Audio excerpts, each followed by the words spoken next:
Hey guys. Kia ora.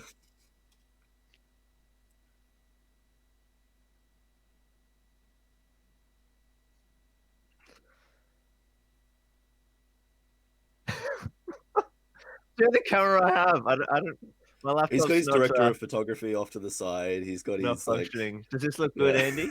Yeah. All right. Fantastic. Mr. Spielberg, how's it looking? We have no sound apparently. Oh, excellent. Oh man, everyone's missing our amazing zingers. Our What are we bants. going? Should I, I forgot to get the chat open, so I'm rapidly doing that. I need to, so I can see what everyone's saying. I'll just do that. What's this channel called, Steve? No.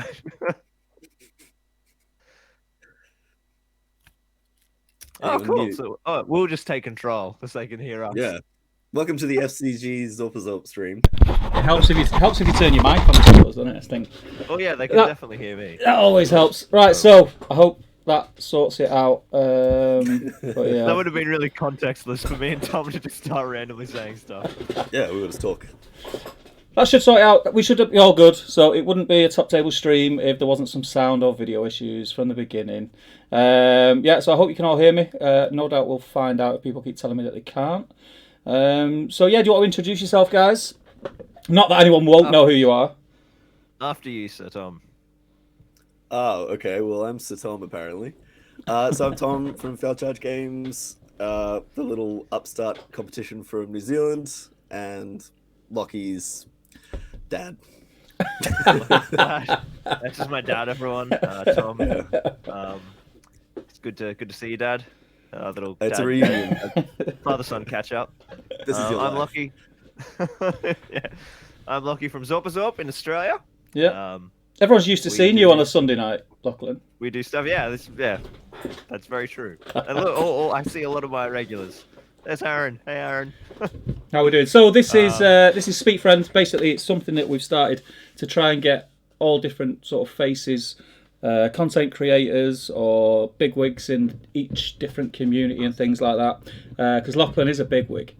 Oh, yeah. We're very humbled by his 15,000 presence. subscribers. Watch out, beauty pie. But yeah, it's just a chance to hang out, have fun. We can all just chat to people in our community.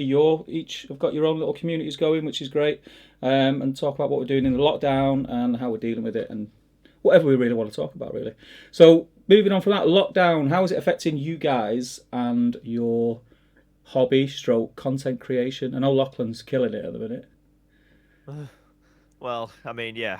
It's in terms of how lockdowns affected me. It's been obviously this is my job, so I was already working from home. So I'm very, very lucky that I haven't had a career or a form of employment that's been affected by Corona and all that. So that's really awesome. We're really blessed in that way. And my partner's on maternity leave, so yeah, we've been very sort of relatively low affected. I've had a couple of international commissions get cancelled, which is fine because I'm stupid busy anyway. So it's been I've been really, really lucky. But you know, I know of a lot of people who have been really adversely affected in terms of employment and all that kind of stuff. So it's certainly a weird time. But yeah, I'm kind of functioning as normal, and just working away on as much as I can get done, getting buried under deadlines as normal. So yeah, it's okay. Yeah, and how's your build coming on? I've seen the Ministera thing. Is it a community Oh yeah, build? it's behind me. This isn't even planned. As if by magic. There's a bit of it, and also my bowl of cereal. Yeah, no, it's coming along. looks Essentially, cool. we're trying to line up for our like Warhammer community article, which should be out at some point this week, hopefully. So I've just been trying to get the first tutorial done. Essentially, for those who don't know, it's like a big community build. So all of the Queensland and Aussie community are working towards building a really large Minas Tirith gaming board, and so we're all going to be building little sections of wall and little houses and towns in isolation, and then we'll have a big sort of celebration event in, like, you know, whenever, probably 6 months to even a year maybe, when proper normal wargaming can resume, and we'll have like a big, you know, come together and do a huge 2-day long siege of Minas Tirith. But if that's not coordinated, then everyone will bring walls of different sizes and all that kind of stuff. So who's the main coordinator? Is that that you? Are you the? Yeah, it's Yeah, me. yeah. So I'm releasing like tutorial guides essentially to make sure that everyone builds the walls to the right templates and specifications and kind of stuff. So getting those out soon. The first one should be out today. After I've got about 12 hours of editing after we get off this to finish the first one. Well, at least you're up bright and early. Sorry? At least you're up bright and early. That's right. You're welcome. Yeah. Getting the brain firing. And how about you, Tom? Oh, look, I mean, New Zealand were pretty quick to jump onto the super mega incredible lockdown straight away. But to be honest, it hasn't really been that different to my normal life anyway. Like I spend most of my days indoor. The only thing I've kind of had to get to deal with is working from home and dealing with everything that comes along with that. So it's been an adjustment. Yeah, definitely been an adjustment. It's been an interesting time for hobby. Yeah. I found motivating myself really difficult because I'm not used to being home so much. So I'll find myself thinking, I'll float into the kitchen and open the fridge and see if there's anything different in there than there was 10 minutes ago, and you know, things things like that. Make a cake. Why not? Just make a cake. I found a new hobby. I found a new hobby. Oh, that's cool. That's cool. It is odd here because there's positives and negatives to it. Obviously, it's a very serious situation. Our hobby, one side of it has come to a standstill, so the gaming and tournament side has come to a standstill, whereas the other side of it, the actual hobby that you do at home, is flourishing for most people. I'm doing a lot more. I've built 2 boards in the space of 3 weeks, which is unheard of. It's just crazy. So I think try and take positives from it, I think, is what we need to do as gamers and stuff, and you know, that all the bad stuff's still going to happen regardless. Just try and keep focused on good stuff and stay positive is the best thing we can do, really. But yeah, so I did put a post out and got some questions. Oh, cool. Stephen Bonar posted a couple, and it's mainly aimed at you guys because he's a stalwart of our community, so he knows everything there is to know about us. He knows what colour underpants we wear and everything.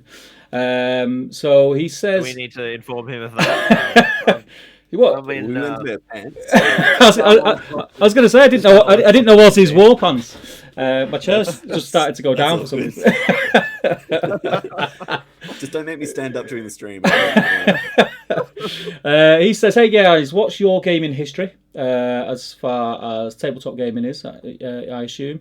Where did you start? What got you into the hobby? And what was your favourite element of the hobby? Was it painting, building, playing?" And got you to where you are today, basically. So should we start with Tom with this one? Oh wow, okay. So I've been hobbying for a long time. I think I started in the late 90s when I found some models at a flea market. They had like a Prince Tyrion or whatever his name was, an old high elf, like really old hammer style. Okay. And picked that up, became obsessed with miniatures from there. Played Lord of the Rings when it came out in 2000, 2001, something like that. Oh, wow, and then was always playing games like Mordheim and Necromunda and various kind of games that I concocted myself because I don't think I ever owned rulebooks. So it was just me going, yeah, I clearly won. So, oh man, it's early. I've already forgotten the rest of the question. What is... So what was your favourite part? What was your favourite? So in the hobby itself, are you a painter, a gamer, a builder? What's if you had to pick one, what would you say is your main facet? I enjoy the gaming aspect, just for the social contract that comes along with that. Like I enjoy engaging with people, not in like a super competitive mindset. I just really enjoy kind of, I don't know, dicking around with people and throwing dice and stuff like that. But I think by throwing dice, you mean throwing them away in anger. Yeah. Well, that's because most of mine are cursed. But I think most of it comes from the kind of stuff associated with hobby around. Like I really enjoy list building. I enjoy like theory hammer. I enjoy like dissecting different tactics in my brain. Like I studied history at university, so a lot of my stuff comes from like implementing historical tactics into these games and seeing how they work and all that kind of thing. So yeah, like I enjoy the kind of community aspect more than anything. Like every day I've got group chats with various people from our local community, and all we do is just talk hobby, and that keeps me going, you know. So Yeah, that sounds awesome. Just got from what you said about trying tactic, like actual real life tactics in in this game. Do they transfer? Do the tactics transfer well? some do, Mm. some don't, because it's like a predominantly skirmish game. There's a lot more nuanced movement and stuff like that. It's not like your rank and flank kind of games like old Warhammer and stuff like that. But you can still do little things like false flanks and all that kind of stuff, and like classic, like very old school things like Hannibal would use against the Romans, kind of thing. Like that all tends to work, like horns of the buffalo, all that kind of nonsense. But Cool. in the end, it's dice. Yeah. And if you're me, it generally doesn't work. You can do as much fancy movement as you want, but if the dice let you down, that's it. I always think if someone's got a really pretty army, you're in with a good chance of winning. Oh yeah. That's what keeps me going. And if someone puts an army down that's terribly painted, I think, oh god, these are going to be good. These are going to be a good player. These are more about the game. But yeah, what about yourself, Lockie? So I started early 2000s. I think the first miniatures I ever got, there was this little Australian company making weird random fantasy metals that were like ripping off Games Workshop in the early probably like 2000 it would have been. And so I bought some of those and we made up some of our own rules, rolling dice and things. And then when SPG came out alongside the magazine series, I didn't get any, but my one of my neighbors did. So we sort of shared a set of magazines, which was never actually mine, so I never got to keep any of it. So I kind of played and owned by proxy through 2001 and 2002, and then at the end of 2002. Actually, it would have been the end of 2003 when the Return of the King box set came out and all that sort of stuff. The very first box I ever got was Warriors of Minas Tirith with the starter set that came with the 6 paints like Steel Brown and Chainmail and Chaos Black and all that stuff. And so they were the first things I owned. And then the next logical, sensible product, of course, to buy was a Mummikill. So that was like you do, 2. like you do, yeah. Step one, Mummikill. Yeah, obviously. So then it sort of kind of snowballed from there. So I've been playing pretty much non-stop since the early 2000s, but there was this weird dark age where I didn't realize that anyone was playing the game and just thought no one was. And so me and my mate Jacko were just playing on our own through our teenagehood and into our early 20s just by ourselves. And then I made the Osgiliath video because I was like, oh yeah, cool, I'll put up a video of my terrain to post on my old 40k forum. A few of my old 40k mates, and then someone was like, oh, you should share that in this GBHL page, and then I shared that, and I was like, hey, no one plays here in Australia, but I made this board for fun. And then someone was like, what are you talking about? You had a tournament in Australia last week. And I was like, what? I was like 30 players in Brisbane actively playing, and I hadn't been playing with them for years, so that was fun. Yeah, that's cool, because you guys have got I think the biggest until yourself, Lockie, of course, the biggest SBG link to Australia that we knew over here was Green Dragon Podcast, which is a great podcast. Great bunch of guys. Met them at Ardacon last year, and then obviously you burst onto the scene and you've kind of just hit the ground running. The terrain, your stuff is really interesting to me because as a content creator here, I kind of don't. Until you came along with your terrain stuff, I don't get to scratch that itch, so to speak, because there's not many other dedicated terrain building content creators in the UK, really. I enjoy watching all that stuff. So the Canadians are doing stuff, your stuff's great, but I don't get to sort of soak that up. I'm doing it here instead, which is nice. So when you came along for me, that was like, get in, I've got content to watch. Oh yeah. Well, yeah. Well, I played other systems as well through my teenagehood. I played a lot of 40k. That was sort of my main game as a teenager, and I still do a bit of 40k work. And you still play? I got out of it in 5th edition, and then I just got back in like a year ago. So we're in 8th now, right? And I'm not like I don't play regularly. I really only play with one of my good mates, and sort of working towards some 40k content for the channel, which we have this joke on the channel called 40k February, which was about 3 Februaries ago. I was like, all right, guys, we're going to launch the 40k content. It's just never happened. So we'll get there eventually, but yeah, we try. We Februaries. February, yeah. New year, new me. We tried. Me and Ben started. We started a 40k campaign, but because we were both like noobs to the game, I really like it. I mean, the miniatures are great. The miniatures are what attracted me to 40k, and I tried it and I enjoyed what I know so far. But I'm still very wet behind the ears, so to speak, on the rules, and it was just taking too long to film battle reports because we were just double checking everything. Right?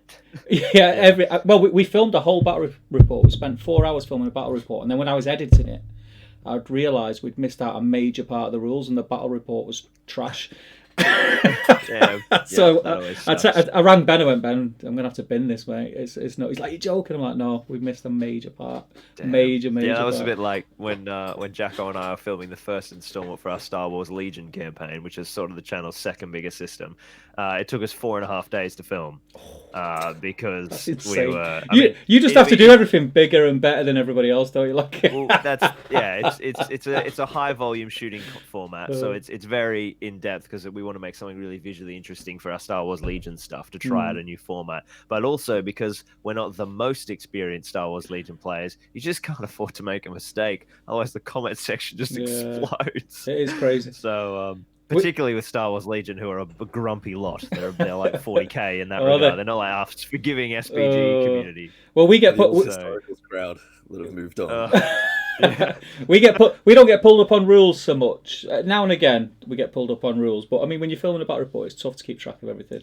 But we get pulled up on our tactics. It's like, why did you do this? Why didn't you do this? It's like, I'm thinking, is that light in the right place? Am I shooting the right spot? Yeah. You know, the tactics have gone out the window. They've gone out the window. You want an interesting game, and everyone's like, "Oh, you should have played slow death in the center and not capitulated." Yeah, I was trying to make it interesting for you guys. Yeah. I mean, you guys would probably agree that when you're on camera, there's kind of two versions of your playstyle. There's like battle report, like Steve and Lockie, and then there's actual like playing the game. Yeah. And I think a lot of people that I play against get very confused when they play me at tournaments and stuff like that. Like, where's this fun guy we've been watching? This is hard. No, it's very true. It's very true. I'm the kind of player that either really annoys you, or you really want to play again, because I'll just talk all the way through. Not even about the game. I'll talk about football whilst we're playing. I'll just talk, and I tend to.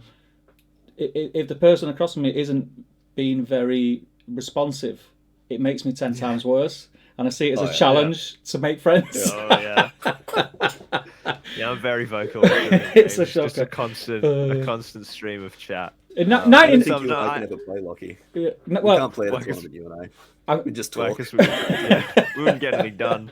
Turn 3.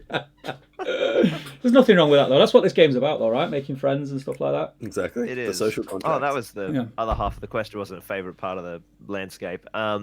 It's tough for me. I mean, obviously, I do like terrain making and painting and modelling and stuff. And I really love the hobby side of things. But, like Tom, I kind of have all these different modes.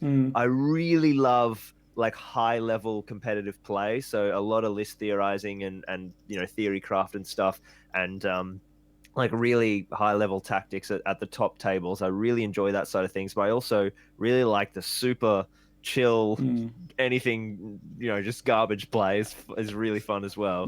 So all sorts of the different levels of gaming, and just like playing scenarios and just like stupid lists and stupid games, that stuff's really fun. But I think honestly for me now, my favorite thing is the fact that I get to, I travel to play all these games, and I fly over to New Zealand now to play in their stuff, and hopefully I will still get to at the end of this year, and fly down to Melbourne. And I was hoping to go to Articon this year, but that's not going to happen now. So hopefully Articon 2021, and so they're just meeting people, and the community side of thing for me is now probably my favorite. It's just like Tom was saying, about 50 billion group chats. I gotta mute like most of them. It's just It's a shocker. It's an I think unending you're in stream. 6 of them as well, Lockie. Yeah. It's just like variations of you and me and other See, people. I don't even know the ones Tom's talking about because I muted them so long ago. So I'm used to no, it. it's Facebook's great, but it's a curse at the same time. It's It's a time sink. Yeah. Oh, yeah. I didn't realize because I'm quite because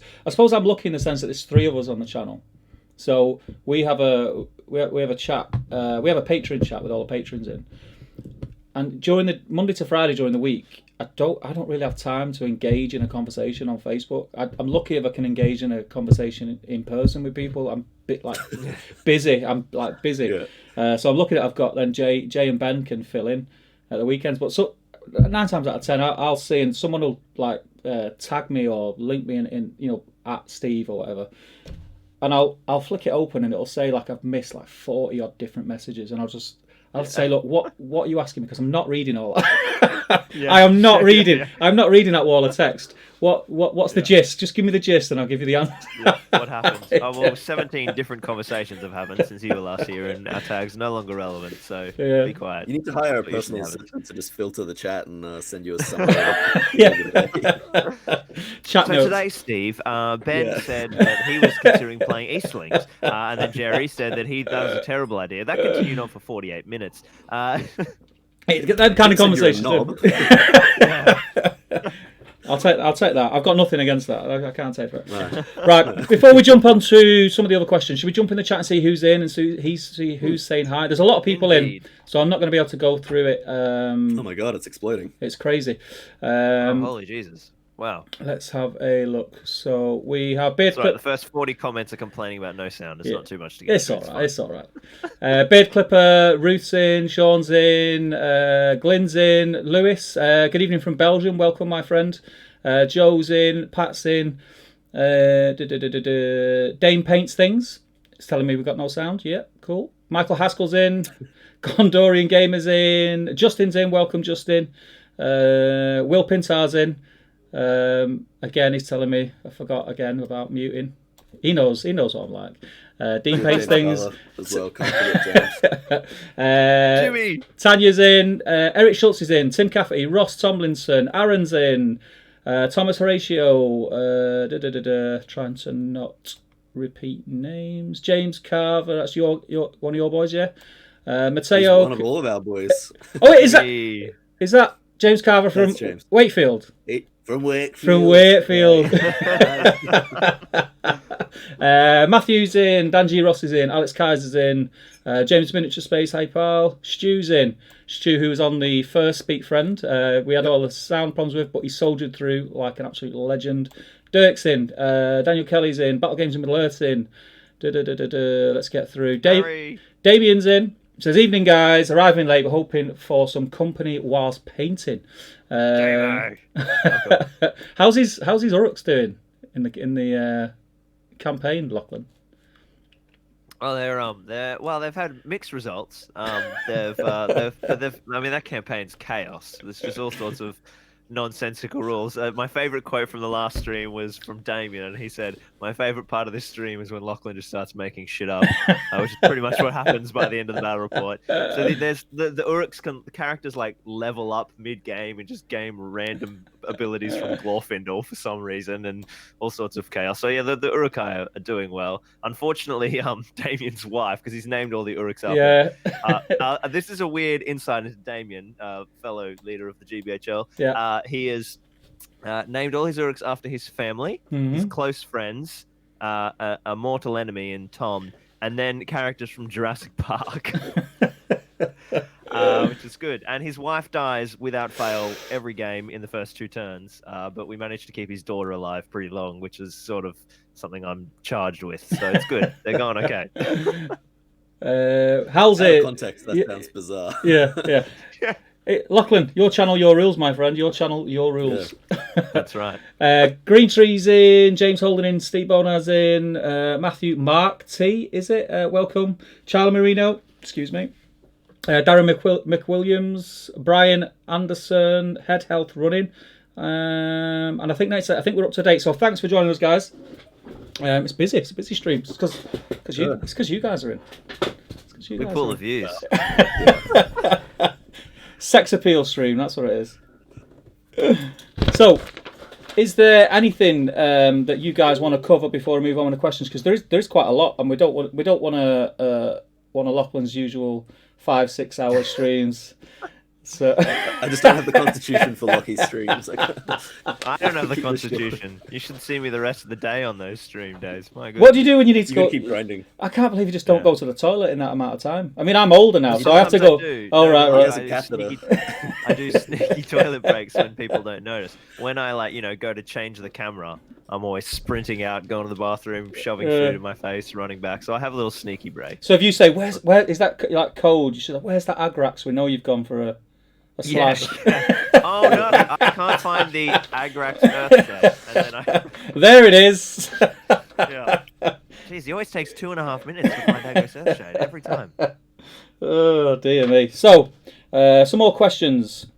One is from Pat, who's in the chat tonight. It's not a question as such. Patty boy. He's asked me to kind of bring up a topic about battle companies. What do you guys think of it? Do you play it? Is it something that you're looking forward to it appearing more in your local communities, maybe campaigns or a gaming weekend for battle companies? What do you guys think about companies? Shall we continue the format and Tom first? Oh, okay. Oh, yeah. No, Tom, after you. All right. I mean, Lockie's got more to say about it, I know, because he's more experienced in it. I like battle companies quite a lot. I think it's a really interesting format that encourages more narrative style play. I think it's inherently less balanced than the regular game because some of these starting warbands are so off kilter than what they should be. But it's great fun. Like it's a good system to play if you've got like a group of people who are committed to playing it on a consistent basis. I think that's the key. You just need to kind of get into it, and you become really attached to your crappy little soldiers who like all have leg wounds and one arm and just terrible things like that. It's a fun system. The scenarios are good. Some of the scenarios they're a bit of a foregone conclusion. But we're playing through the narrative campaign on FCG at the moment, and it's good fun. It's a nice way of just changing up the game a little bit. You can't always play match play. Try a different style. Yeah. What about you, Lachlan? Yeah, it's good. I love battle companies. I played battle companies back in 2003 in 0.5 edition, I suppose, when it was White Dwarf magazines. The very first like White Dwarf I ever bought, which I got before any models, I bought White Dwarf 298 in October of 2003, and it had like this, and it was like halfway through battle companies, so I didn't really explain what it was, and just had like a couple of random bonus companies to add to it, and I was like, what the hell is this? So I kind of really got into that, and used to just play against myself as a kid, making little companies and doing it all completely wrong. And then when the official second edition came out in 2017, we got into that and launched a big campaign locally. And I did a video series sort of along that, tracking my Rohan campaign. And then when it was quite popular, that edition, series, right? Yeah, it did okay. It was like interesting sort of half vlog filming style where I just time lapse the games, and then we'd talk about it, sort of like a normal tournament vlog. And then when the third edition came out, quite soon after for the new MESPG, we decided to kind of really go into it. And so we got 4 guys, including myself, and we're gonna only just play with us 4, track all 4 of us, and film every game, do a bit of a map campaign hybrid with custom narrative scenarios, and do that. And so that went. We just finished that. We did the final of that. We call that season 1, and that was 17 or 18 episodes or something. And so that was really good. The people really love watching it, and I love playing it. It's one of my favorite ways to play. You just get to name all your dudes, and all this insane stuff happens, and things that you just wouldn't, like Eric Shilgoodson over at FCG, all these cool little characters, So I really love the format, and we've played it a little bit in our community, but I think it's really great for like you and a couple of mates, rather than like a big league of 20 people. It's cool. I played it when the first official Battle Companies book came out. Did you say it was 2017? Yeah, I at the end of 2017, yeah, November. I built a battle company, Thranduil's Halls, painted it, had it sat there ready. We were going to do it on the channel. Myself, Ben, and Jay were going to do a campaign and play through, and we had all these visions of filming like similar to what you did, having like a map campaign, and it just didn't materialize. You know what it's you guys know what it's like. Yeah. You come up with all these ideas for content, and then the pecking order just Where is the changes. time? Yeah, it just Where changes is the daily. time? And then GW release another game or something, like, we've got to get that on the channel. Oh, so it never happened. Yeah, dude, the decision to not film Warcry was huge for me, and you guys went the other way, and I was like, I can't do it. I can't do it. I quite like Warcry was a good game. It was a good game. It was nice and quick, easy to pick up, easy to play, but it's just not enough hours in the day for me to be serious about it, because I'm just all Middle Earth, and Middle Earth is what sort of gets my juices flowing. But yeah, with battle companies, I built a battle company, never did anything with it, and then the newer book came out. Again, we had plans to do it and we didn't. And the first game of battle companies I had was on Tabletop Simulator about 2 weeks ago. Yeah, I loved it. I love it. It's great. yeah. It is a fun It is system. good. It is. It's a couple of well, what, say 5-6 models, and you're ready to go, aren't you? They don't even have to be the right models. They don't even have to be the right models. No, not really. You just be whatever you want them to be, and write their names on the bases, and you're cooking. We're looking forward to doing some stuff. Maybe we had actually had a Battle Companies event at our last weekender, which was really popular and went really well. But Army of the Dead walked it, as you'd imagine. Yep. So we're looking at maybe doing another event. We would have probably planned it in by now, but then with this all Corona thing hitting, everything's been put on hold. But yeah, we're looking forward to doing something like that. I think it'd be good. So I hope that answers your question, Pat. You will get your Battle Companies itch scratched. Where are we? Aaron says, again, this is more aimed at you guys because I've spoke about it in depth on the channel. What do you guys think about the new Amazon series? Are you excited about it? And what do you think it will be based around? Like era, characters? Do you have any... you live in New Zealand, Tom. You know everything about it, right? Oh yeah, I'm in it, clearly. Yeah, Tom's like playing everybody else in New Zealand, we're in it. We're obligated. Look, I'm cautiously optimistic is probably the way I would say it. Like, yeah, I'm I hope it's handled well. And like, I'm happy for it to be escapism in a universe that I love, and that's kind of the way I look at the Hobbit trilogy as well. Is they have their faults, but it's another 9 hours in a place that I would rather be. Couldn't agree more. Yeah.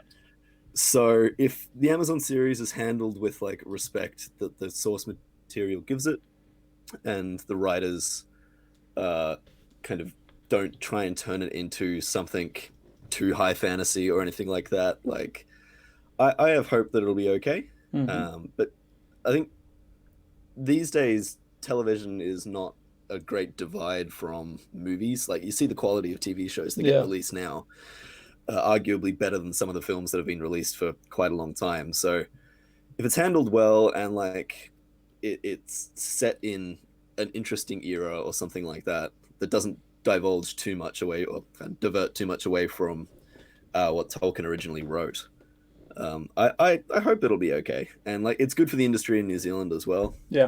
Because it's nice that they're filming here, trying to keep some kind of consistency with that kind of thing. Yeah, that's quite cool. That pleased me that happened. So they were talking about Scotland originally. Yeah. The fact that there's going to be hopefully background shots and things that are recognisable from stuff we've seen in the movies, I think is a real plus and a bonus for them. I think it's going to draw a lot of new fans and older fans in, because like I say, it'll be recognisable from what we already know from Peter Jackson stuff. But what about you, Lockie? What's your thoughts on it? I come on it from a lot of different angles. From like a professional sort of outlook, I'd really like it to be good, and I'd also really like Games Workshop to get involved, because that would be obviously really good for all of us community-wise, but also really good for the channel and my job. Yeah. So I hope it's really good. Also, I have a background in film, so I know a lot of the guys who are working on it. Cool.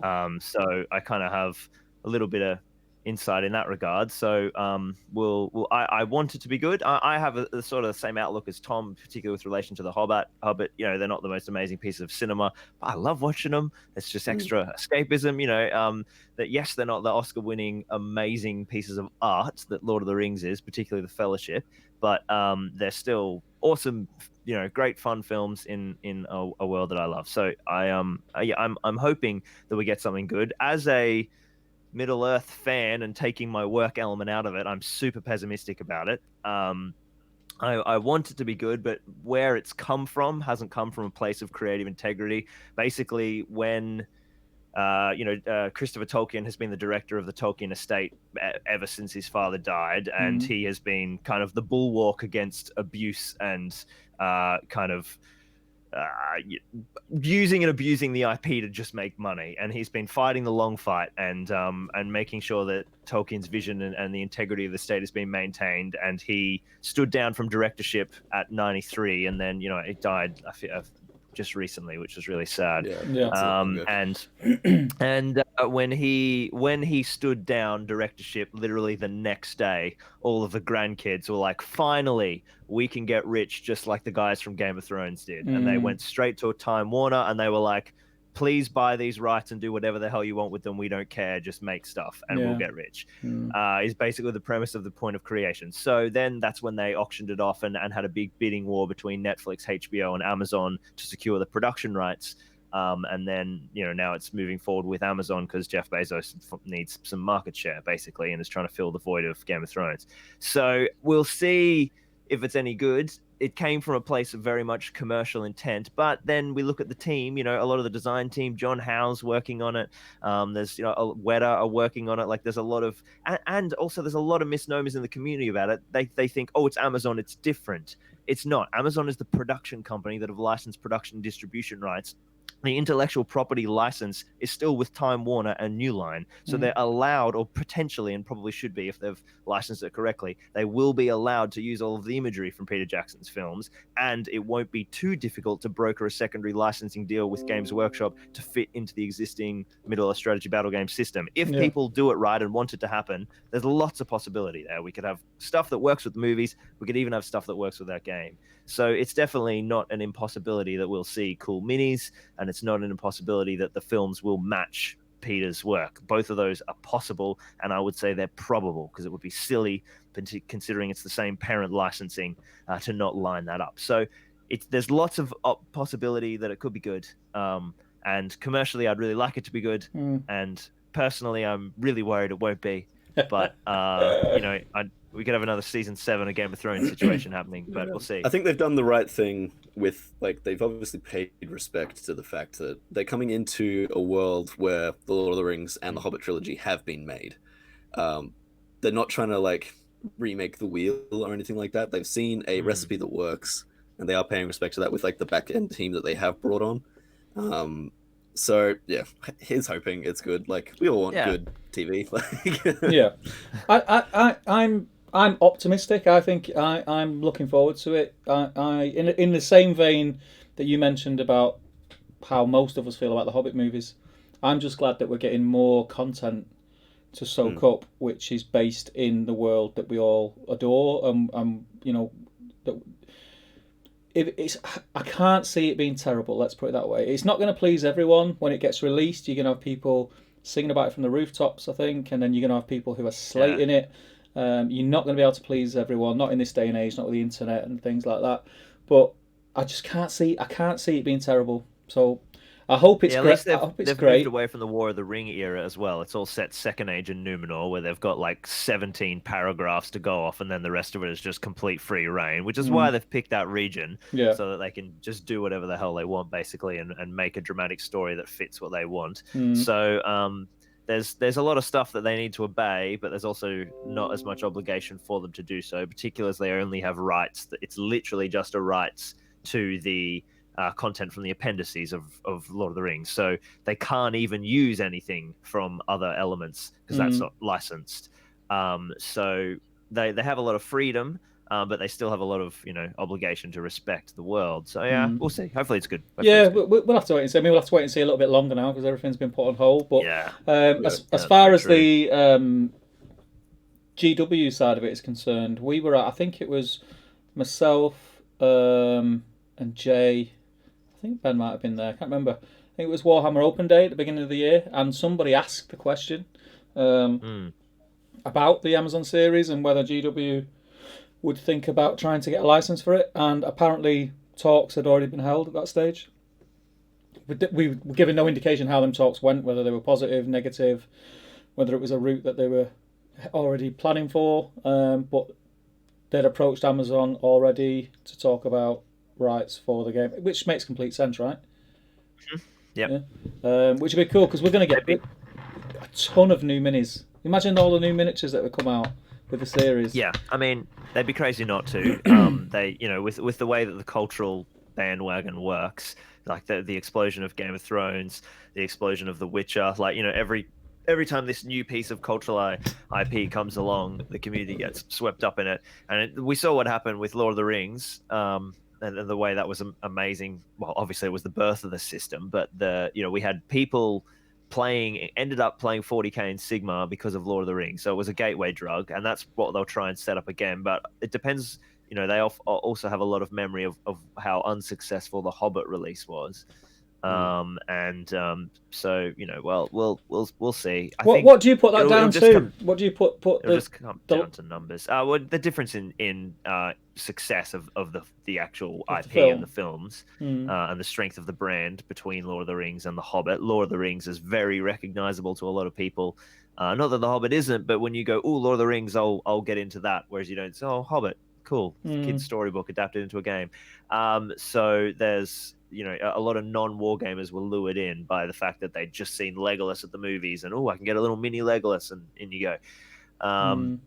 So yeah, hopefully it'll probably just come down to pricing. Yeah, hopefully it was viable when they had the talks. I always thought the Hobbit was less popular than Lord of the Rings. Yes, the reasons that you mentioned, I think, definitely come into play, but I don't think it was pushed as hard as Lord of the Rings was by Games Workshop. Yeah, absolutely. I really don't, and I don't know what the reason for that was. I'm not saying it would have. Because everyone internally, there was some serious problems in the team at that point. Right. Harry, who was in the chat, did a fantastic interview with Rick Priestley, the developer of Middle-earth Strategy Battle Game, and he talked about essentially an attitude inside Games Workshop that was very anti the Lord of the Rings system, because Lord of the Rings exploded so quickly in the early 2000s. And they were trying to keep up with demand. It ended up creating, it got bigger than they could handle, and they didn't like that. And so they didn't push the Hobbit too much, because they didn't want it to get too big again, that they weren't ready to deal with it. Because they were making so much money in the early 2000s, they started mismanaging a lot of funds and buying stupid stuff and doing this, according to Rick anyway. It was a really fantastic insight. A really good interview by Harry, worth watching. So I think that was why it was pushed a lot less. And probably maybe they foresaw that it wouldn't be as profitable and were trying to open themselves up to a lot less risk. Yeah. It's great having Lockie on, isn't it? He knows loads. Sorry. I could just put a cardboard cutout of myself here. Me and Tom were just sat here fanboying over Lockie, that's what it is. I'll just pop out for an Agrax next trade. No, it is really interesting. I always wondered what the reasoning was, because I did start watching the Harry's interview. I'd never watched the rest of it. I can't remember. I think I started watching it whilst I was in the van driving to work, and obviously I got to work. I thought I'll listen to the rest of that after, but never did. I'm gonna have to watch that. But I always wondered what that reason was, and I was always really disappointed, especially with every release for The Hobbit. It just seemed to sort of be winding down. It felt like it was winding down, didn't it? It was kind of, you could foresee the inevitable, that it felt like the hobby was going to die. The Desolation of Smaug book was like a 3-page PDF or something you download. It didn't even have an official publication. It came in white. It was a freebie in White Dwarf, wasn't it? Like a paperback freebie in White Dwarf. Yeah. What were the last before the sort of reincarnation? Was it the There and Back Again book? Was it? Yeah, I think the last box set to come out was Plastic Mirkwood Elves, right? Is that what it was? The Mirkwood Elves. I can't remember. Someone talked about it on a stream recently. Someone was saying it. But it was probably me, but I'm old and I can't remember stuff. So But yeah, no, it's an interesting topic, isn't it? We'll probably And never then there's know the all. whole, like, the Gundabad warbats and catapult troll things. Yeah, Yeah, missing Everyone- profiles for missing models. they're we coming. won't They're see coming. those models for like 4 years if we ever do. We will. I reckon we will. But I don't see. The thing is, my opinion changes quite frequently. So I was stand fast in my opinion that, and like I've had conversations with Jay, I've had conversations with Ben about like the catapult troll and the warbats, and they're going, "Oh, I don't think we're going to see." And I'm like, "We will," but GW are dealing with Lord of the Rings again now at the moment, so they're going to get through that. And when they get on the Hobbit, then we'll get them. But I think there's a chance we could see them before that because we've just got another new Keeper of the Dungeons that was no one knew even existed. Yeah. So, yeah, but that was such a low effort. Well, not to take anything away from Rob and the team. It was awesome that they did that, but it wasn't a huge. They didn't have to invest sculpt time in that. but for all we know, for all we know, it's already sculpted. I don't think they are. You sound very confident in that, Lockie. I don't know things, but I don't think that's sculpted. I think they may be revisited when we get, like you say, to a supplement in that theater of war. I think we'll eventually do like a they'll do like a Northern Theatre during War of the Ring, Dale, Erebor supplement that will also cover Battle of Five Army stuff, and they'll come out alongside that in a couple of years or something. Yeah, it's a long way off, right? That would be my guess. Yeah. What do you think the next supplement is? Well, this is a good question. What do I think the next supplement is? Well, we had because the current format is big supplement, little supplement. Yeah. So we had Gondor at War, then Scouring the Shire, and then War in Rohan, and now our next little supplement we have found out is Quest of the Fellowship, which is great, which is very cool. Yeah, it's super awesome. excited about that. Fantasy Fellowships, man, what? So cool. And then my prediction for the supplement at the end of this year will be a Mordor-focused supplement. That is essentially a Sauron-focused supplement that follows and chronicles Sauron's journey, and which is used as a segue to cover the Last Alliance and that period of Second Age Numenor and High Elves under that umbrella. So it's broader than just a Last Alliance supplement. It'll cover that as part of it, but then it will also explore some more stuff for Evil and Sauron and Numenor and that'll use to feed into First Age, the Amazon series. That would be my guess. Yeah. So what you thinking? Like High Elves, Numenorians. Yeah, we'll get full Last Alliance coverage, but we'll also probably get some more stuff for War of the Ring from Sauron or new plastics, the evil perspective, or I don't know. We'll see. So that's my guess. I think there's potential for a new starter box as well. Do you think? Yeah, well, yeah. Is the other one gone? I read the other day someone asked that very question. Is it gone? But I assumed it was just because GW had shut up shop. No, because it happened before. It happened about a month ago. It went temporary out of stock online everywhere in the world. Well, do you remember when it did that first? It went temporary not available online, and then they changed the banner to to the last slide. And everyone's like, "Oh my god, it's coming! It's coming! Here we go!" I was on that bus, by the way. I was thinking we were getting new stuff. But yeah, they were just toying with our emotions, and it didn't happen. But yeah, I do hope that either that box comes back or whatever, or that we do have a new box set, because it's such an important entry point. I mean, they would know from their sales, but literally everyone who comments is like, "I want to get into this game. How do I do it?" I just go tell them to go buy that box. Yeah. It's a cool box for representation in the stores as well, because I'm not sure how it is in Australia or the UK, but in New Zealand, our Games Workshop stores only stock the starter box. Yeah. And like, if it's not available or if it's not on the shelf, people aren't aware who walk into the store that this game even exists. Yeah. So it's important to have that, and it's such an iconic like scene and everything like that it would make a really quite imposing first impression on people. Yeah, it'd be cool. We're really lucky in Brisbane. We have the most Lord of the Rings stocking store outside of like Warhammer World in the UK. Andy here at our local Mount Gravatt Championship store, which is like the Australian version of Warhammer World on a much smaller scale. He stocks like sort of 2.5 full shop bays of Middle Earth next to the specialist game system, which is really awesome, because like when you walk in the store, there's a troll, and there's Riders of Rohan and Knights of Minas Tirith on a box with branding, and it just looks great. And it sort of reminds me of the old days where 1/3 of the shop used to be Lord of the Rings. Yeah. Yeah. Um, Just the blister and, packs everywhere. Yeah, we yeah, don't yeah, even, that wall of other blisters. than Warhammer World, we don't even have that here. So my local Yeah. GW, they've got What? they've got the You don't have any shop stock in Warhammer World for Lord of no, the they do Rings? in Warhammer World. I mean normal Games Oh. Workshops. Yeah. So it's only Warhammer World. Yeah, isn't yeah. it? So like my local he's- GW has got nothing. It's got the books. It's got some of the books on the shelf, and it had the Pelennor starter set. I can't see them getting rid of a starter set because then there is no starter No. set for this system. I think the only reason they get rid of it is to bring in a new one. Yeah, Yep. yeah.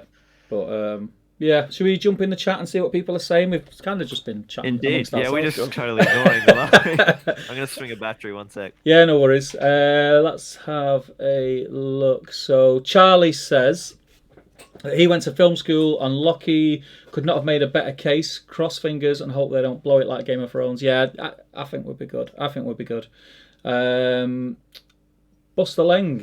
The Hobbits were way too CGI in the Hobbit movies. I think he means. We've lost Lockie, so I'll add him again. 1 second.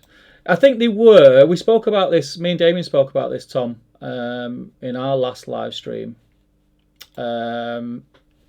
about the CGI, and Damien made a very good point. So a lot of the fight scenes in The Hobbit were dwarves versus orcs, and dwarves. There's a massive size difference between dwarves and orcs. So it would look either stupid because you'd have guys with daft suits on trying to look bigger than the actors who are playing the dwarves. So CGI makes the most sense to have, and I was going to say the easiest way to do it, but I know nothing about CGI, so I don't know if it is easy or not. But yeah, We've swapped places. yeah. Yeah, I am in the centre now. Tom's got centre stage. Yeah. This is way better. I can look on one side of the screen now. I don't have to look on either side. I'll go across that for a while. But yeah, I think that was a good point Damien made about why there was a lot of CGI was because of the size difference between orcs and dwarves, and that was most of the scenes that we've seen. So it is a good point. Plus, I think we're in that age of movie making as well, aren't we? Yeah, With CGI. definitely. I'll jump in before Lockie does because Yeah. if we're going to talk movies, he'll go for like 6 million years. I think the other thing as well is the movie had such difficult production from the get-go kind of thing, and I'm sure Lockie would attest to this as well, that a lot of the stuff they were kind of making up on the day. Yes. Like we got a pretty interesting insight when we talked to Jed, who played Nori in the movies, and he was giving us a kind of like a really interesting insight into how those movies were produced on the day, and like they would get the scripts like then and there kind of thing. So like half the time they wouldn't have anything to work with behind them. They'd have to CGI it in. Like it for production to keep going, they would need to find workarounds for things. Yeah. And like the CGI aspects look pretty bad. Like if you compare them to The Lord of the Rings, which use a lot more practical effects with CGI overlay, it's fine. And then you look at The Hobbit, which is predominantly CGI, it's aged not very well. But look, I mean, like it's a shame when you watch like the appendices and stuff like that, and you can see how much they did try to do practical effects, like the Goblin Town when they had all of the extras in goblin costumes and stuff like that. It looked awesome. Yeah, like it looked super great, and then they just decided that it didn't have the kind of impact that it wanted, so they went back to CGI, which is a shame. So the goblin example is weird as really weird. Like essentially all of the goblins in Goblin Town were wearing fully animatronic suits made by Weta that looked amazing, and someone and Pete was like, I've actually changed my mind about how those looked, and they rotoscoped them all out and replaced them with digital doubles. It was just bizarre. That one case example I don't understand. It was mental because they looked so good. But the production was a shit show. The VFX was everywhere because they were just under the pump. Peter didn't even want to direct the movies, the poor bugger, and got basically blackmailed into it by Warner. I think we're all glad he did, though, right? Rough. Yeah, 100%. I mean, I'd rather him than some random director. Absolutely, I still would have loved to have seen Guillermo del Toro's take because he's do you reckon? a visionary. Yeah, I don't know. I think I That love would have his been work. really cool. I don't think yeah, that would have. When I found out he was doing it originally, when before he jumped, did he jump ship or? It's It not that was he jumped due to ship. halted production. Yeah, he was Mm, sitting around. He was invested in the project in development for about 2.5 years, mm, and then it just kept getting screwed by mm. production delays. And he was like, "I just can't wait any longer. I got to go make other movies. I've Right. got other Okay. stuff coming up." And so Fair. he just had to leave. Mm, And then when he did that, they were like, "Well, Peter, you should direct it." And he was like, "No, we talked about this. I'm not doing it." mm, And they were like, "Okay, well, we're just gonna get some random who you have no input of, yeah. and we'll just hire like a studio, director who'll just do whatever we want." And he Yeah. was like, "Are you fucking kidding me?" So he kind of got, Commitments. yeah, he kind of just had to step up and do it, which nearly killed him. Yeah. He was in hospital a lot. Yeah. It was. One of the interesting things that I've kind of learned, especially since moving to New Zealand and Wellington in particular, is because this is where Weta is, like this is where the production company and all that kind of stuff is that during the Lord of the Rings, Weta was still a small company and a very kind of like close unit of like it was their first like really huge production kind of thing in house. So it was a really good community to be a part of and everything like that. By the time The Hobbit came around, and this is kind of coming from a number of people who I know work at Weta or have previously worked at Weta, it changed into a real business kind of production company as opposed to like this very New Zealand-esque kind of thing. Like they changed all of the workers' laws in New Zealand to get The Hobbit produced. Like they basically screwed over everybody with The like Hobbit law. negotiating contracts. The Hobbit law in New Zealand, it's called. Right. And it turned into a real business rather than like an artistic expression kind of through a production company. So I'm not sure if that has any input onto it, but it stopped being a good place to work into a bit of a sweatshop, Right. And Okay. the other big difference is Lord of the Rings was made under New Line, and by the time Hobbit came along, New Line had been bought by Warner. So Yeah. you're not New Line. They were huge in a sense, but and still out $273 million budget for Lord of the Rings, but they were more of a boutique, huge sort of Yes. studio space. Whereas Warner is Warner. They're the second largest, after Disney. So it was certainly more money, more power, more stakes, more control. And an expectation. Yeah, Yeah, the expectation that's was the other thing. massive, wasn't it? Yeah, it's crazy. Yeah. It's very interesting. It's interesting. So Glyn says, currently theory hammering using the new SPG rules for the Battle of Hastings. That was probably touching on your historic cool. battles. Historical thing. Nice. Yeah. That's Jeez, very we are cool. behind. We talked about that about an hour ago. Damien says Vanquishers of the Necromancer and Radiant Eagle were the last releases in the old world. Yeah, I remember them well. I remember seeing the Radagast and Eagle as well and thinking, that is cool. That is cool. And then that was it. Good port, stopped, gone. It's crazy times, man. And Alex says, he corrects us, it was the Battle of Five Armies that was, or corrects me, should I say, was the Battle of Five Armies supplement that was free in White Dwarf. Yeah, the Desolation Smaug was a very thin book, It's got like wasn't a thin book. Yeah, it's like a greeny yellow Desolation. cover. Yeah, I remember. Let's have a look through some of these comments. Mateo, I really hope they make new Erebor warriors. I absolutely hate the fact that the dwarves barely wear any armor. I quite like them miniatures. I get what people are saying. They're cool miniatures, though. They're cool miniatures. They just don't fit what they should be. What the profile it says they should be. But Well, let's talk about this bloody Lake Town militia with the same defense as Numenor. What the hell's that about? Don't even get me started on Numenor. I mean, the Erebor warriors. You look at the classic dwarves as well. The old Moria and Khazad-dûm ones. Round shields. Yeah, like they're not wearing much more than cloth and like a little tin hat as well. yeah, like, it's true.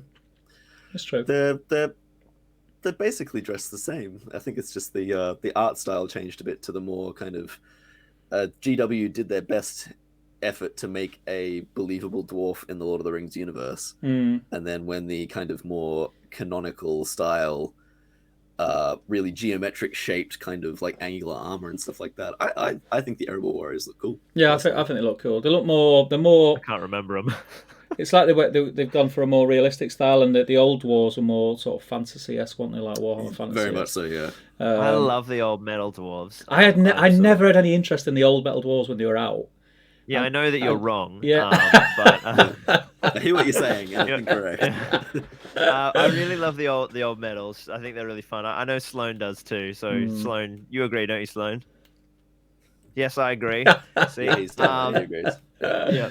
But Sloane also And, makes them look beautiful, which is a pain in the ass. exactly. Yeah, exactly, Sloane's he one of does. those But I do annoying like, I people who love the paints iron well. heels. I think the iron heels look phenomenal. Yeah, they do. So I love the geometric style as well. Yeah, it's cool. Mm. On that topic, what's because I spoke about this in a previous stream as well. Favorite miniature of the range? Don't fucking ask this question. Oh lord. What's the miniature either new or old that you just have? Can we do top 3? Go on, do top 3.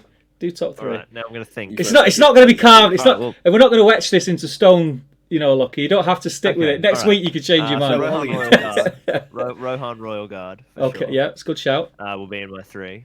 Absolutely love those models. All right, watch the chat explode.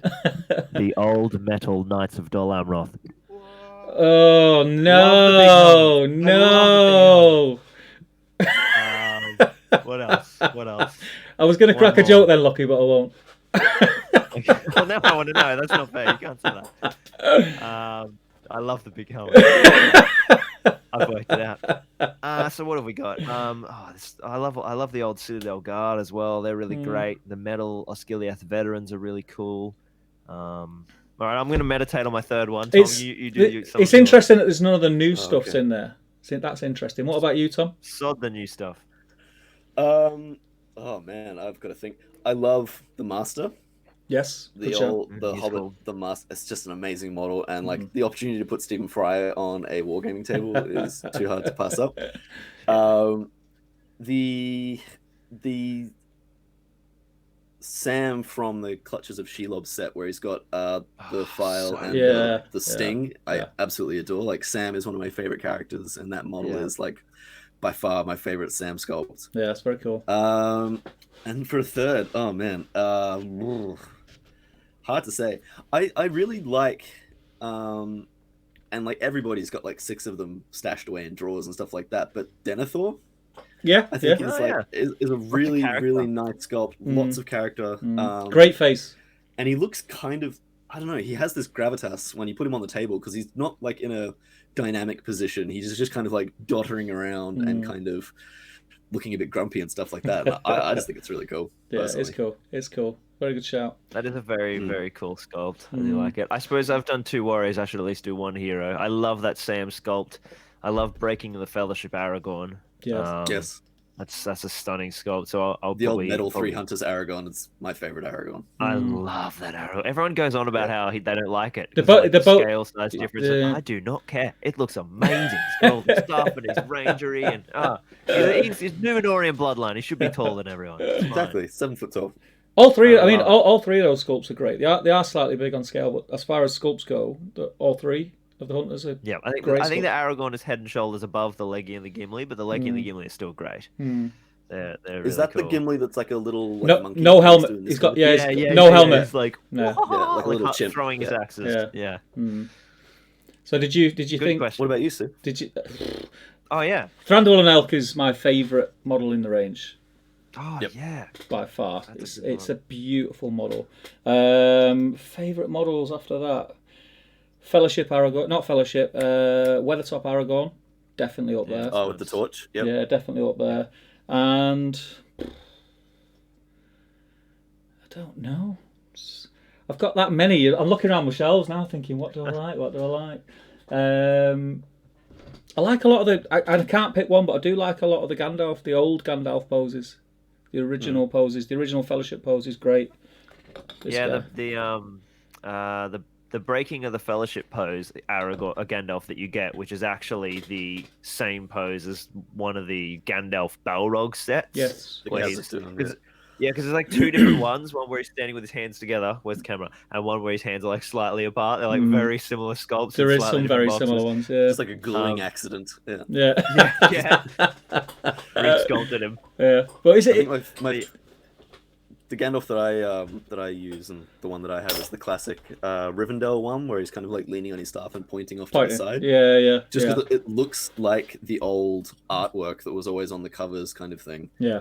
And it's like That's so whenever you think true. Gandalf, like that is that one kind of thing. It is a very, very cool. Is that one of the posters that came out alongside The Hobbit?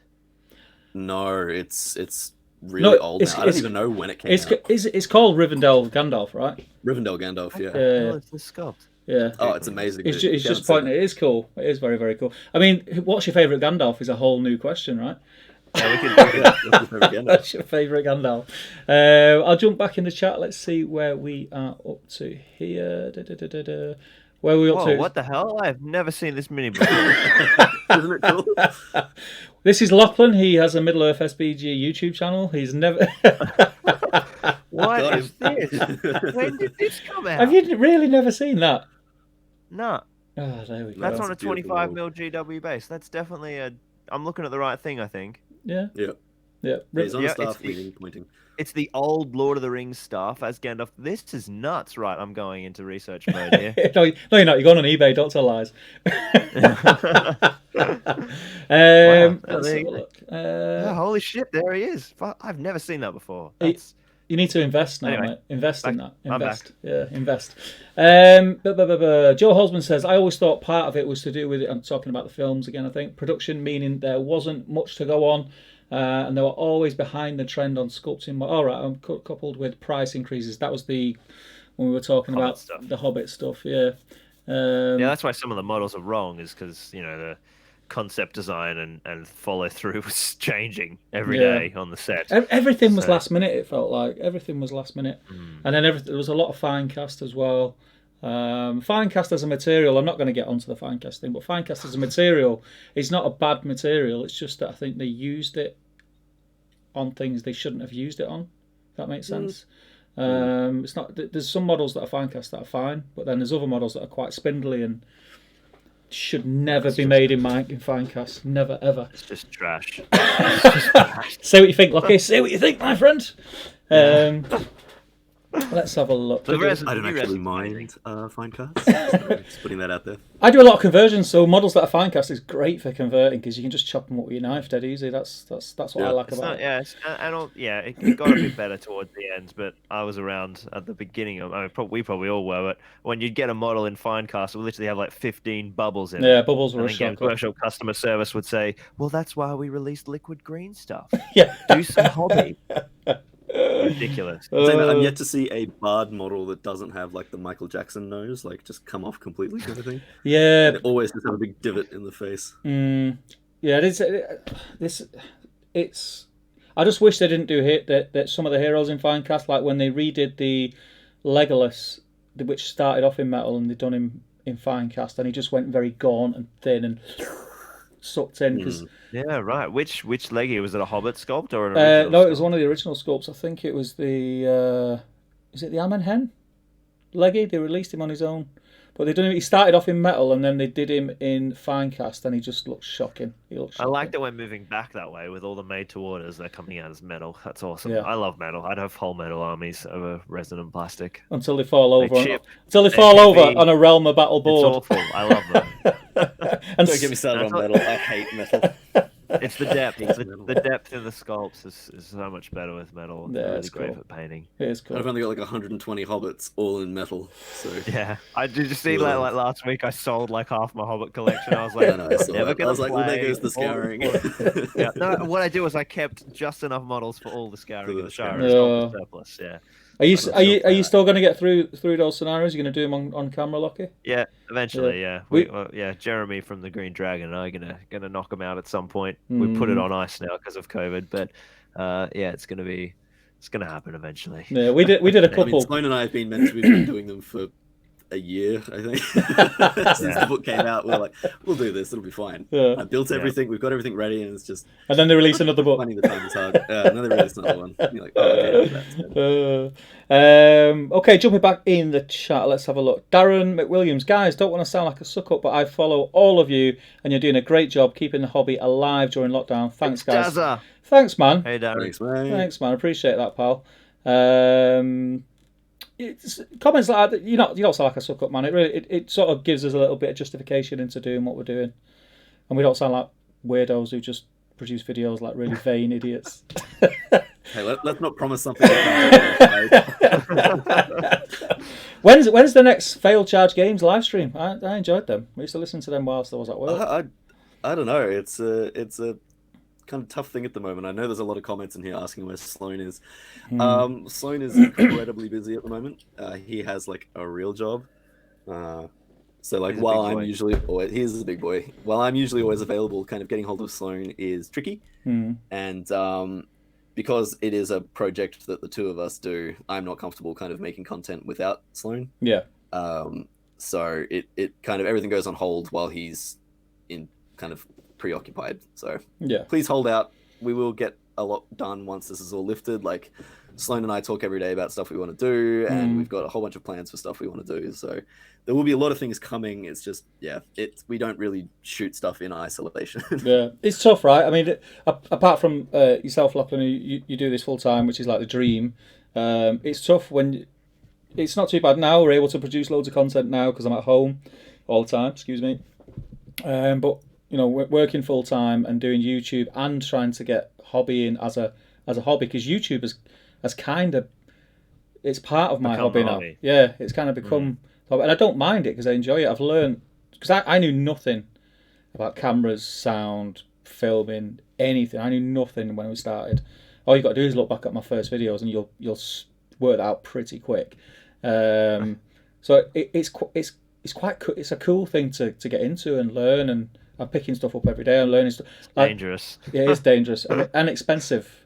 Very expensive. Yeah. I mean, our mutual friend Luke, he's spent a year getting way too into the cameras and dropping like 20 grand on semi-cinema packages that he just doesn't need.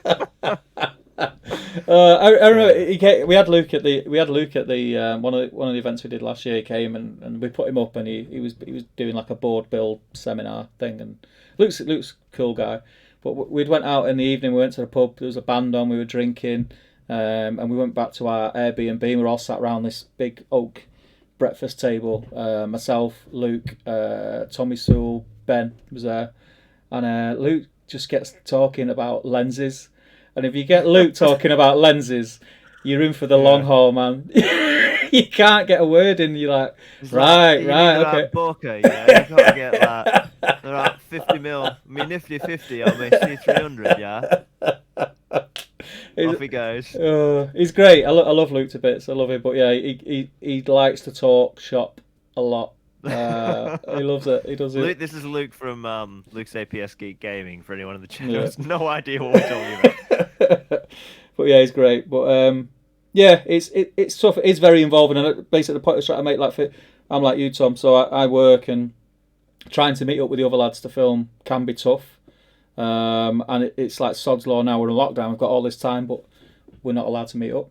Yeah, you can't do anything in it. Yeah. So hence like 15 streams a week.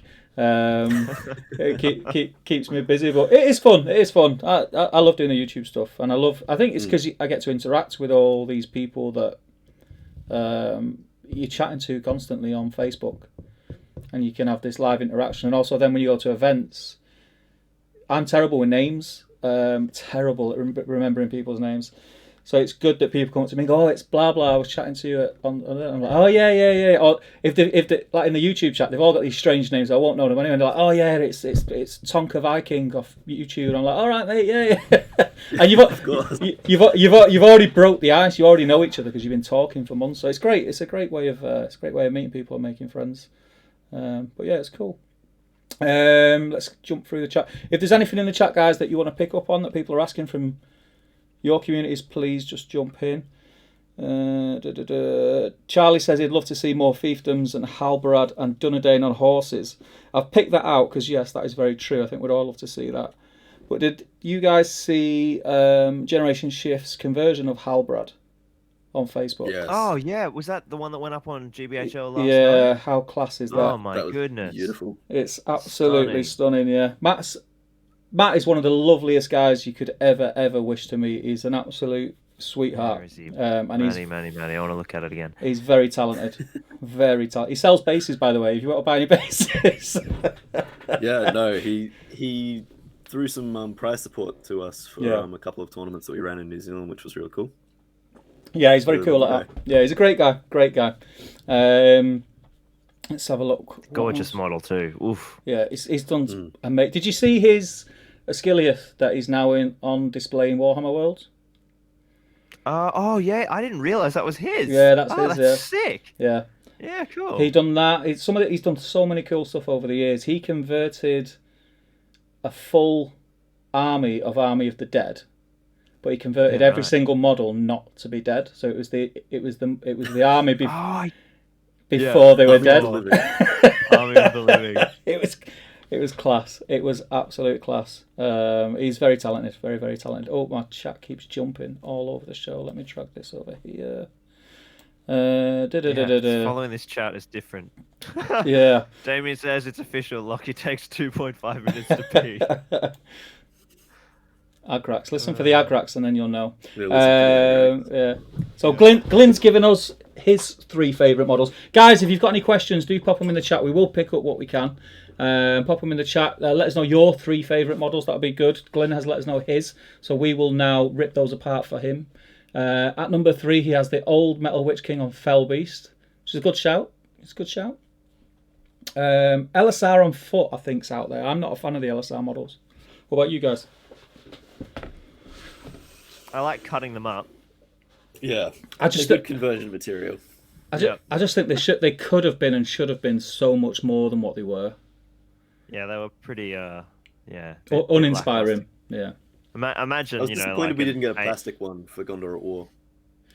I think we still may see a new LSR. Would have been cool for the Black Gate scenes, yeah. Well, like the iconic kind of like running towards the gate, like that. Like how was that not pose, the foot pose? Oh my! They took that pose and put that onto the plastic Three Hunters one, which is my concern. Because now if they make a plastic King Aragon, that pose is already done. So I think you could. I'll take a second because that for Frodo moment is like so cool. You could make it different enough, I reckon. But yeah, it would be cool. Yeah, and also the original Helm's Deep Aragorn's doing the same thing. Yeah. Aragorn loves to just charge. Yeah. There's only so many things you can do with a sword. He cuddles it, doesn't he? Around on it or anything like that. He cuddles his sword and charges, and he loves that. Storm of Doom. And his number 1 is unarmored Theoden on horse, which is a good shout because that is a cool model. That is cool. From I hate that you can't get an unarmored Theoden on foot. Yeah, and there's no legs in the range that match, so you could just do a waist swap. There's no legs that look like what he wears in the movies, which is really annoying. That's true. I think someone said to me, because I put a post out saying what would you put as his legs, and so, was it one of the elf heroes? I can't remember which one it was. For replacing Elisar's legs? No, for replacing Theoden's. Theoden. It wasn't the old Thranduil, was it? Because he's got like a. Oh yeah, right. Yeah. No, it wasn't Thranduil. I think it might have been Gildor, but Gildor's got them weird frilly things on the bottom of his tabard, hasn't he? Like old school elf weird. You know that all elves used to have that weird. I don't know what you call it. You know the little bits on the bottom of his tabard. It's like really rounded. Do you know what I mean? Okay. Yeah. Lockie's looking like what? He has no idea. Lockie's like, what is this guy on about? I'm trying to catch up on that. Yeah, 14 pounds. What? That would be a bargain. D says Metal Forever, Finecast never. We've started it off as soon as you mentioned Finecast. There's a lot of Finecast talk. I saw a question we missed up the back from Harry. He said, jump in. I'm basically a stalker, so I'd be intrigued to know about Lockie and Tom's professional lives and has that influence setting up YouTube channels. All right, Lockie, how's your professional life setting up a YouTube channel? Well, my professional life became setting up a YouTube channel, which was weird. I used to work in film, and I started this sort of as a hobby passion thing on the side. And then it grew to the point where it was going okay. And then I found out I had a baby on the way and decided I didn't want to work in the film industry anymore, where you do 17, 18-hour days, 6 days a week, and basically don't really see your family.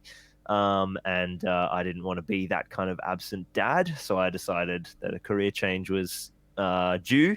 And I thought I had 9 months until the baby came that I'd be like, all right, I spoke to my partner and I was like, I reckon I can make this work as a viable business and income for the family, and also get to do something I really love. And she was like, all right, well, you've got 9 months. Let's give it a crack, the two of us, and we'll see what we can do. And then if it's looking promising, when the baby comes, we'll keep going, and then we'll keep reevaluating. And that's what happened. Hazel came along, and it was going okay, and I'd launched the online store, and it was doing its thing, and sort of able to pay our bills and put some bread on the table. So that was, bread, not much more, but so that's kind of how career fed into YouTube, and now this is what I do, as my main job, my only job now. I used to also have a little part-time job on Saturday mornings at a chemist, which I've had since I was 14. Yeah. And I've recently quit that as well. So now my literal only job is this. Living the dream. Living the dream. Very interesting. Yeah, it's great. Really great. Very, very lucky. What about you, Tom? Oh, mine's far less interesting. I'm a full-time corporate drone. I press buttons and things happen sometimes. A lot of my work time is kind of devoted to just thinking about hobby and like what I plan on doing. Did you watching the stream, Tom? Or like messaging Sloane, or like the 18 million group chats that I'm in with like various hobby things. Or the worst revelation I had was that Lonely Night Excel army builder. Because now it looks like I'm working on a spreadsheet, but all I'm doing is crunching numbers for lists. So it's good, isn't it? Yeah, it's dangerous. I used to do that on film sets when I was. I pretend I was doing a cost report for my department or something, and just be sitting in Lonely Night. Yeah. You look very productive. You're sitting in Excel, just scratching your head, looking concerned. Yeah, Jesus. Where do all these spreadsheets go, guys? Where do all these spreadsheets go? I have a list. I have a folder with about 400 spreadsheets in it. Yeah, the archive of the vault of lists of terrible. And they're all in like different editions. Like I've got like when it was Hobbit 0.467, and the old, because Lonely Night Army Builder's been around ages. Yeah, a long time. It's great. Yeah, mine won't load. Well, it does load up, but it takes forever to load up now. My computer. I don't know why. Don't know what's going on with it. I've tried uninstalling it and reinstalling it, and not uninstalling it, it's not browsing it, but you've got to download the spreadsheet thing. It just takes forever, so I just do it on pen and paper now, old school. We've got a few people who are telling us their favourite models, so shall we let's make fun of them? Should we laugh at them? Yeah, so let's laugh at them. So Father Justin says, I am a Knight of the Pelennor. What's your thoughts on I am a Knight of the Pelennor? I think it's quite cool. Not a fan. Tom looks puzzled. It's I've never owned the model in the flesh, which saddens me greatly. But I'm also not paying £100 for it. I'm sad it didn't come back on made to order, but I understand why, because they didn't want it to impact the sales of the new AMA, which plastic is beautiful. AMA. Yeah, it is. Could have been a little taller, but it's beautiful. I still like it. Lockie's one of them. I'm not one of them. Everyone's getting really boxy all of a sudden. Everyone's getting really bulky. But it looks like an awesome sculpt, and also the Legolas sculpt looked terrible in photos and great in person. So I'm not judging anything till I have it in my hands. Cool. Which who knows what that will be now. I've held the AMR sculpt, and I think one half of it is great.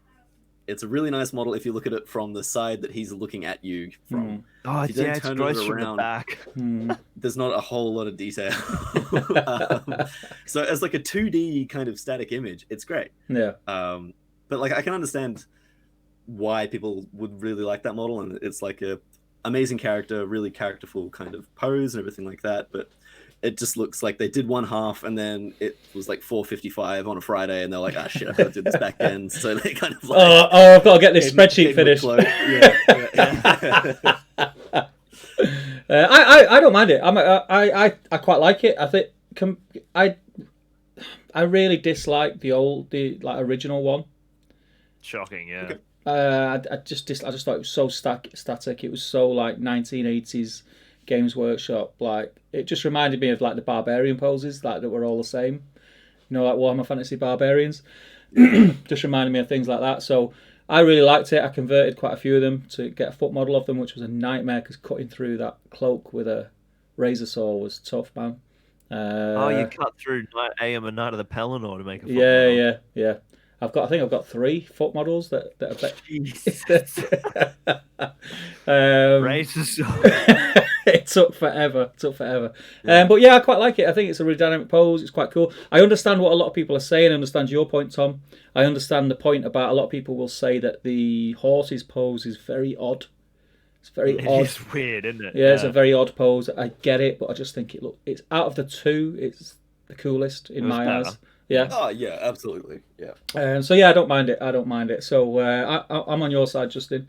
Damien says Thor for his. Thor. Yeah, Tommy loves Thor stuff, don't you, Tom? Yeah, I think Thor's a really cool sculpt. I really like Thrain as well. Yeah. The Thor is just very characterful. The armor is amazing, and like mine had some unfortunate fine cast issues, so like most of his crown had vanished and Transparent shield. kind of thing. A lot of people had transparent shields at there. I remember that. Transparent wow. shield. Yeah. Yeah. The shield was so thin you could see through it. Yeah. And the sword was just always going to break. Like mine broke just by looking at it, kind of thing. But beautiful. You're right. sculpt. Metal is terrible. It is terrible. Well, at least with resin you can kind of repair it. Metal is a pain in the ass. Yeah. No, that's cool. What's your thoughts on Thor?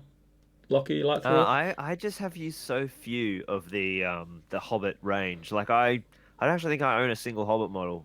Okay.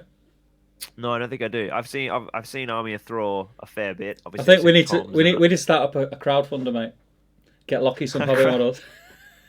Crowdfund Lockie some Hobbit models. I think if out of the 3 of us, Lockie probably needs to crowdfund the lease. Let's just put that out there.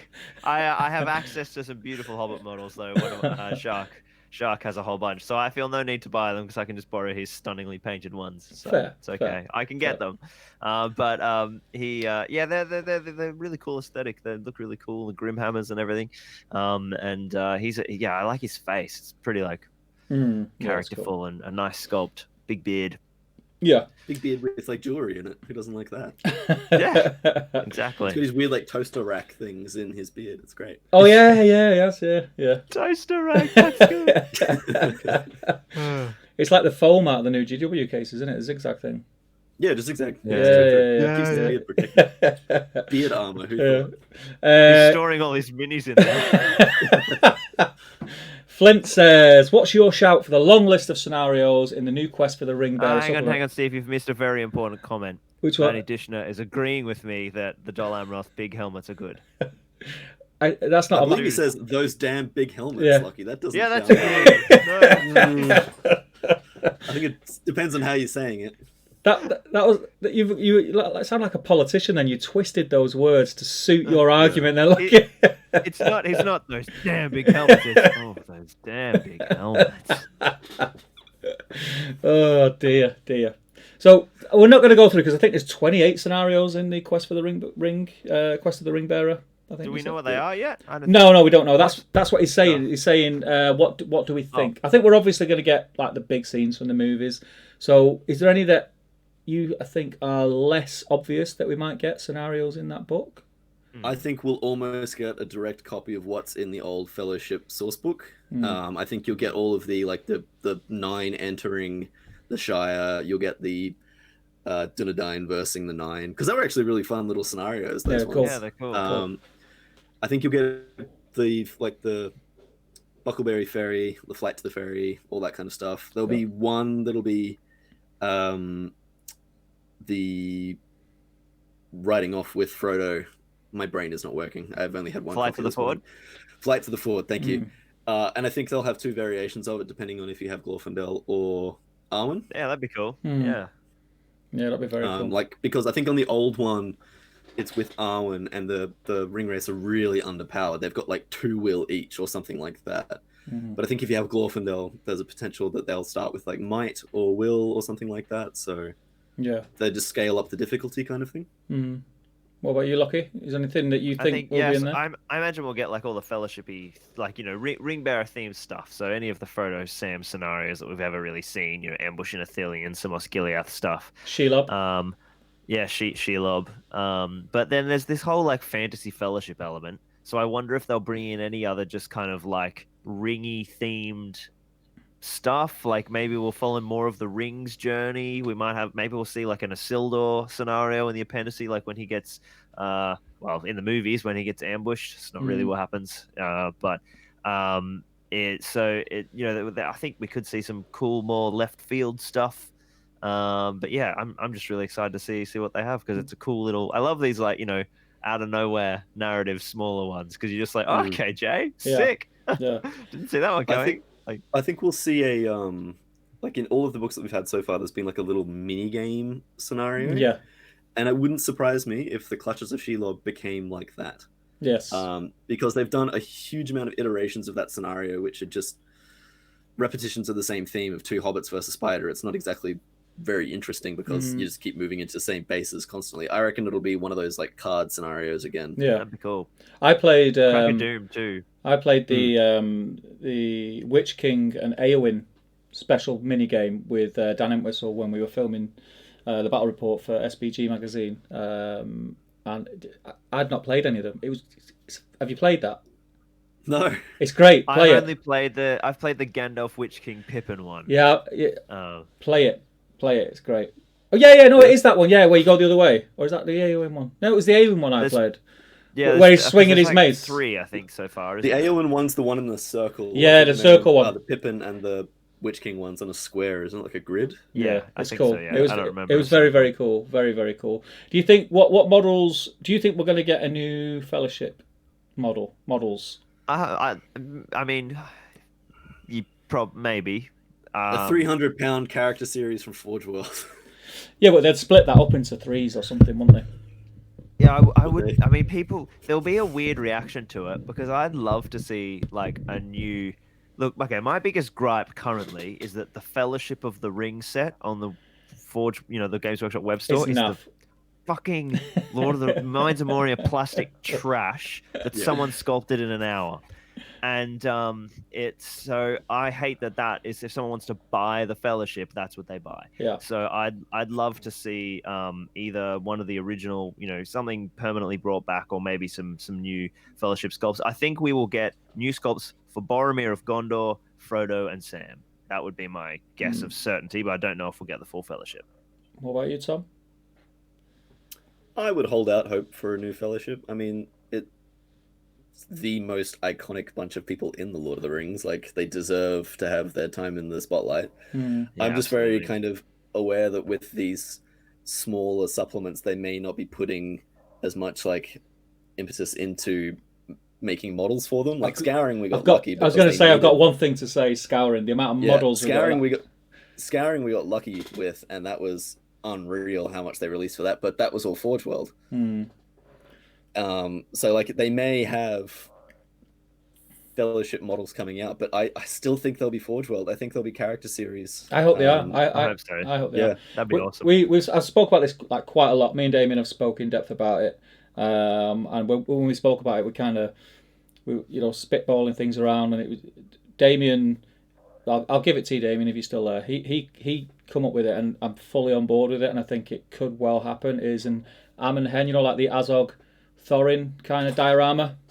Get an Ammon Hen, so we're getting new Lurtz, because we're due a new Lurtz, right?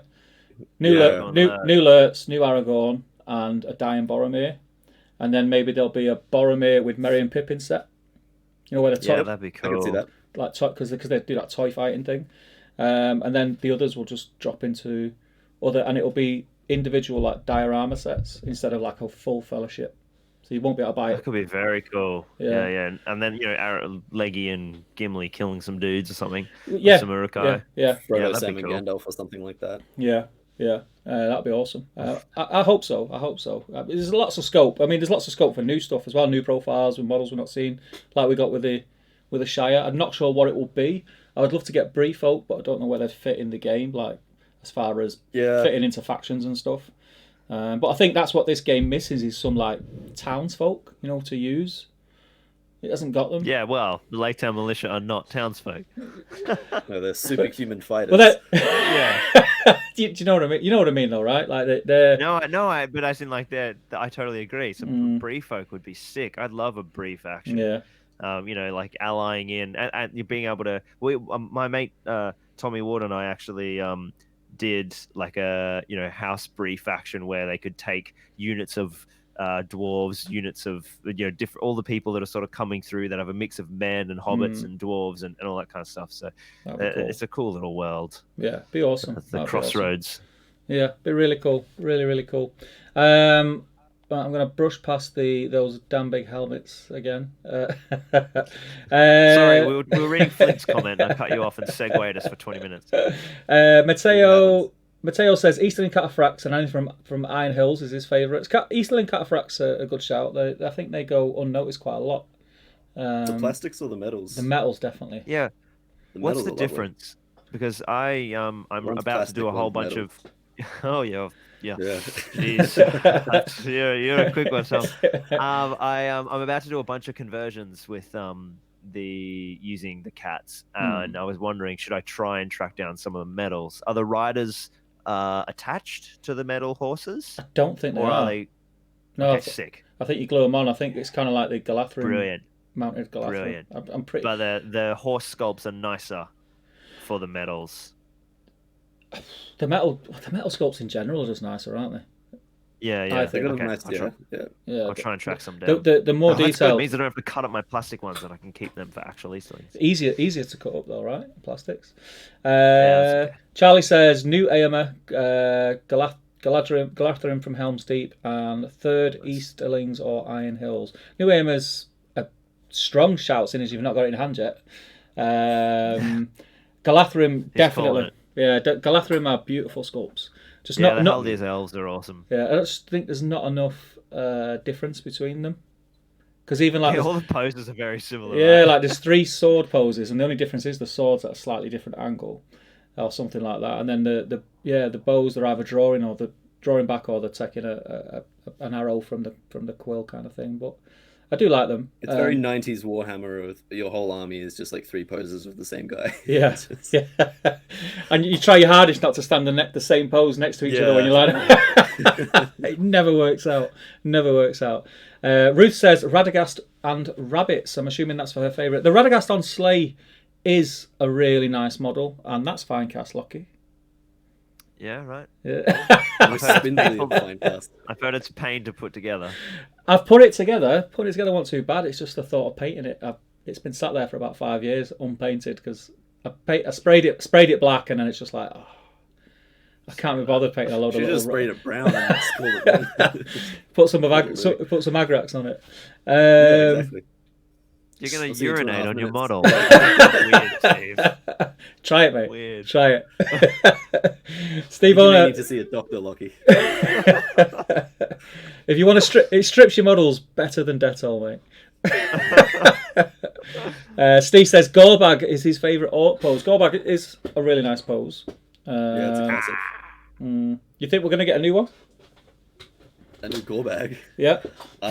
Sure, why not? No. You don't. Gorbag and Shagrat. Yeah, Gorbag and Shagrat. That'd be awesome. We got what was it? Snager and what's his face? Grishnak. Why do we get a new Grishnak? The old pose is sick. That was odd. I like both The of old pose them. is really cool. Yeah, the old pose. There's nothing wrong with it. They should do a Well, there's 2 old Grishnaks, of course. they Because should there's do the a rare Samwise one. the Brave with the 2 swords. Yes, Yeah. how sick would that That's more be? attacks because more That's for the swords, more Shire. attacks. That's for my old gaffer. Yeah, that'd be awesome. Where are we up to? This chat here just keeps jumping. Flint, Dane on foot, good shout. Sharky again, that's another good shout. It's a great model. And he loves the Khazad Guard models. They are 3 good shouts, Flint, my friend. Yeah, Shaki is a really nice sculpt. Yeah. Same kind of thing as that Gandalf that I like as well. Just they're very wizardy in the kind of like. Yeah, I Bentley love way. converting Sharkies into like blue wizards. Blue Great. Wizards. They're a good starting point. There's another thing I keep referring back to Damien because I learn a lot of Damien on these streams because I know nothing. But apparently the Sharky and Worm poses, when you have the silhouettes, Sharky actually fully hides, like the way they've sculpted it. Yeah, because he's got the dagger out. Yeah, so perfectly. his cloak like covers him. Yeah, perfectly hides him if you're standing behind him. It's great. I'll buy Very into cool. that. Yeah, have a bit of that. Might just be a coincidence, but it's a cool coincidence. So when you're telling everyone, Lockie, you say, I learnt this on Top Table, all right? I sort of didn't understand it. What happened? Draw your diagram. I'll draw your So, diagram. so if you silhouette of Sharky blocks worm. like it fully matches Worm's pose, yeah. But isn't one on the ground and one standing up? Yeah. Yeah, wow. Yeah, but no, there's no bits sticking out or anything like that. Yeah. Take my word for it, and if it's wrong, blame Damien. Are you drawing a silhouette? I don't really know what I'm drawing. There's this. I don't know what this is. Whoa! It's a family show. Someone else entirely. This is a family show, It's a Tom. family stream. I'm sorry. We'll put that away. Oh dear. Apologies. Where are we?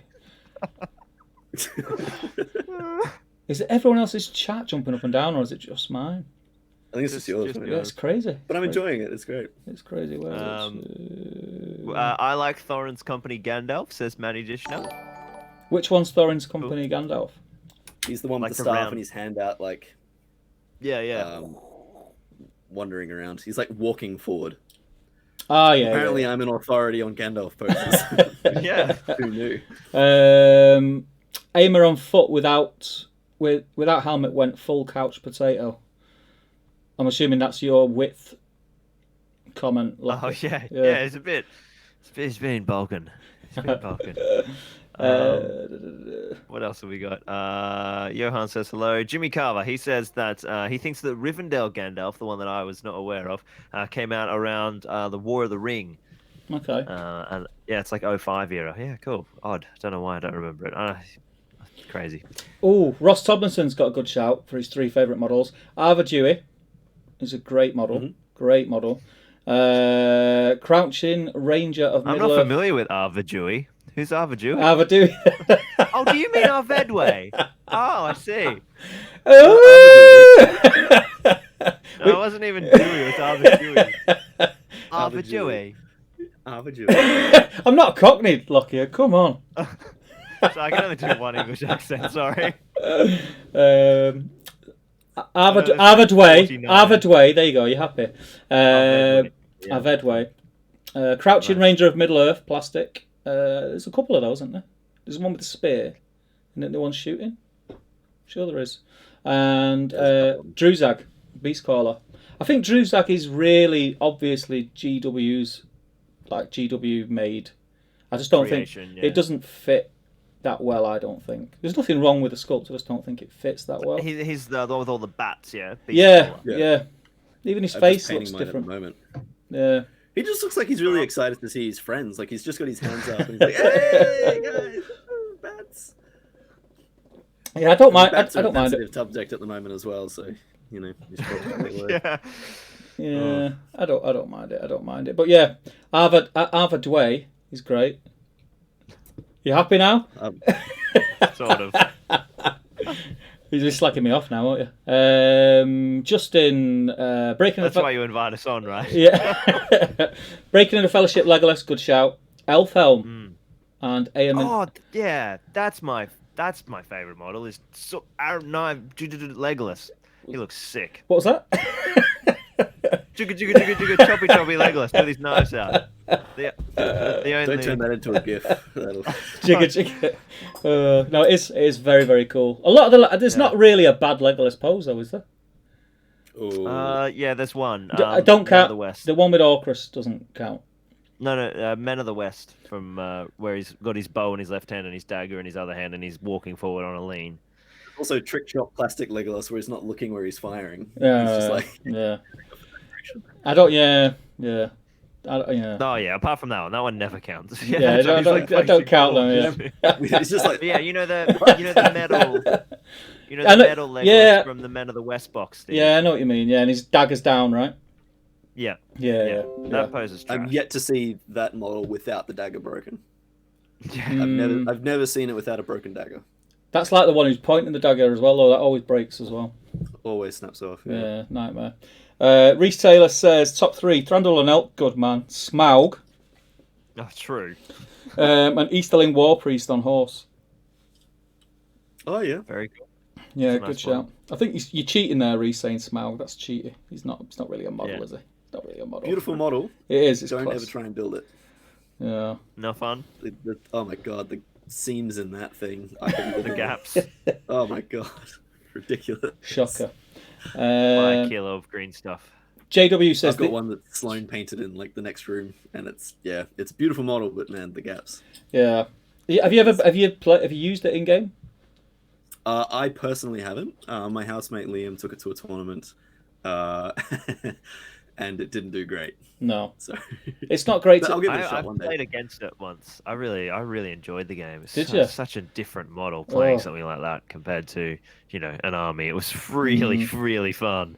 Well, I played it I'd at love to give it a 1,000 shot. points, so it was like Smaug and a dragon. I was fighting with my royal guard. I've played against it 4 times at events. I've beat it easily twice and got smashed by it twice. Yeah, right. I nearly killed it. scenario In fact, dependent. I did kill it. Really, it was one wound left, but I forgot that AMO was supposed to be re-rolling wounds the whole game because Theta was dead. So I killed it. I'm happy with that. Yeah, I don't enjoy playing against it, and I've never used it. But like through speaking to people who have used Smaug in game, they said it's not really an enjoyable experience to play with it as well. It's quite Yeah, okay. I've heard the opposite. I know 2 players here in Australia who love playing with Love it it. because it's just whatever game you have, it's just going to be nuts. You might go down hard. Everyone might catch fire. It's just wild. My thought would be it's always the same game though. Yeah, Like Potentially, when you've only got one yeah. when you've only got one model to move, it takes away a complete phase of the So game true. from you. Like Yeah. you're always just going to move him into base, and that's pretty much all he does. Like it is cool, and like I can't really talk because I run stupid lists all the time, but it's the kind of thing that you bring out every once in a while to justify why you paid that much money for it. Yeah. And then it goes away in the cupboard and just looks pretty. Yeah. Which is fine. Yeah. Yeah, I don't have a problem with people taking it. If I spent that much, I did spend that much money and I've never used it, but yeah. Is yours built and painted, Steve? Yeah, I built it and painted it to use it in a battle report that we never filmed. And it's been on the shelf ever since. Yeah. YouTube alive. Yeah. I kept saying, yeah, we'll do this because we've got that Lake Town board. Yeah, we'll do this and we'll film this battle report and I'll make some damaged buildings and we'll swap the buildings out. Blah blah blah. That sounds awesome. Why don't you just do that? Because there's only 24 hours in a day, man. Yeah. That just didn't happen. Did not happen. When I come over to the UK next year, that's what we'll do. Yeah. Lock it in. You bring the damaged houses and we'll do it. Yeah, no, I'm not doing that. JW, Escape from All Thanks Saruman. Is that Nice. that's the point? Very cool. Point in the stick. I think he's just got the one staff out. Is that? Because it's the Gandalf. Oh, it's it's the one. Yeah. yeah. It's like he's just going. Yeah, I remember that one. Will says, good shout, Will. Weathertop Aragorn. Ringwraith with sword to his chest. Yes, that is the cool one. The one that's got they're doing like the Aragorn pose. Original Pelennor Theoden on horse raising his sword up. Isn't there 2 of those? Isn't there? There's 2 of them, right? Oof. There's one with helmet, one without. There's 2 metal. Yeah, he's talking Pelennor. So he's talking War of the Ring 2005 release. So that's the big juicy metal one with no helmet, where he's rearing his sword in the air, his hair's as blowing. opposed to the opposed to the full armored one, which is from 2 Towers riding down the thing. That is, I do not have that Theoden, and oh my god, do I want it? It's so good. That's cool. Yep. JW again comes in with Uruks carrying the hobbits, and Helm's Deep Aragorn. Yes, very very cool. Yep. Let's have a look. James Carver says it's true. Tom will send lists to the group chat out of nowhere whilst he's at work. Yeah. They have to put up with that. If you can get paid for doing it, man, crack on. Yeah, absolutely. Steve says, at me, are you guys looking forward to the new Second Age starter, Sauron, Orcs versus Isildur, Numenorians, and Elves? I love how he's just like assuming it's happening. Yeah. It's not like you think, hey, you guys are looking forward to this thing I've confirmed. Stevie's like, it's happening. You hit it here first. I mean, it's pretty much what we mentioned before, and Lockie, you said it was what you thought was going to be next. In terms of the supplement, I don't know about starter box. It'd be cool. Yeah. I think we're definitely going to get a supplement which covers the very first models that we've seen in this game, which So Who are you knows? thinking then that we're going to get any new models for that starter set? Because if we are showing off our game to all the new players with the 2001 Numenorian elves and then some plastic orcs, I'd be pretty worried. No. So I think the High Elves, the Numenorians are going to go.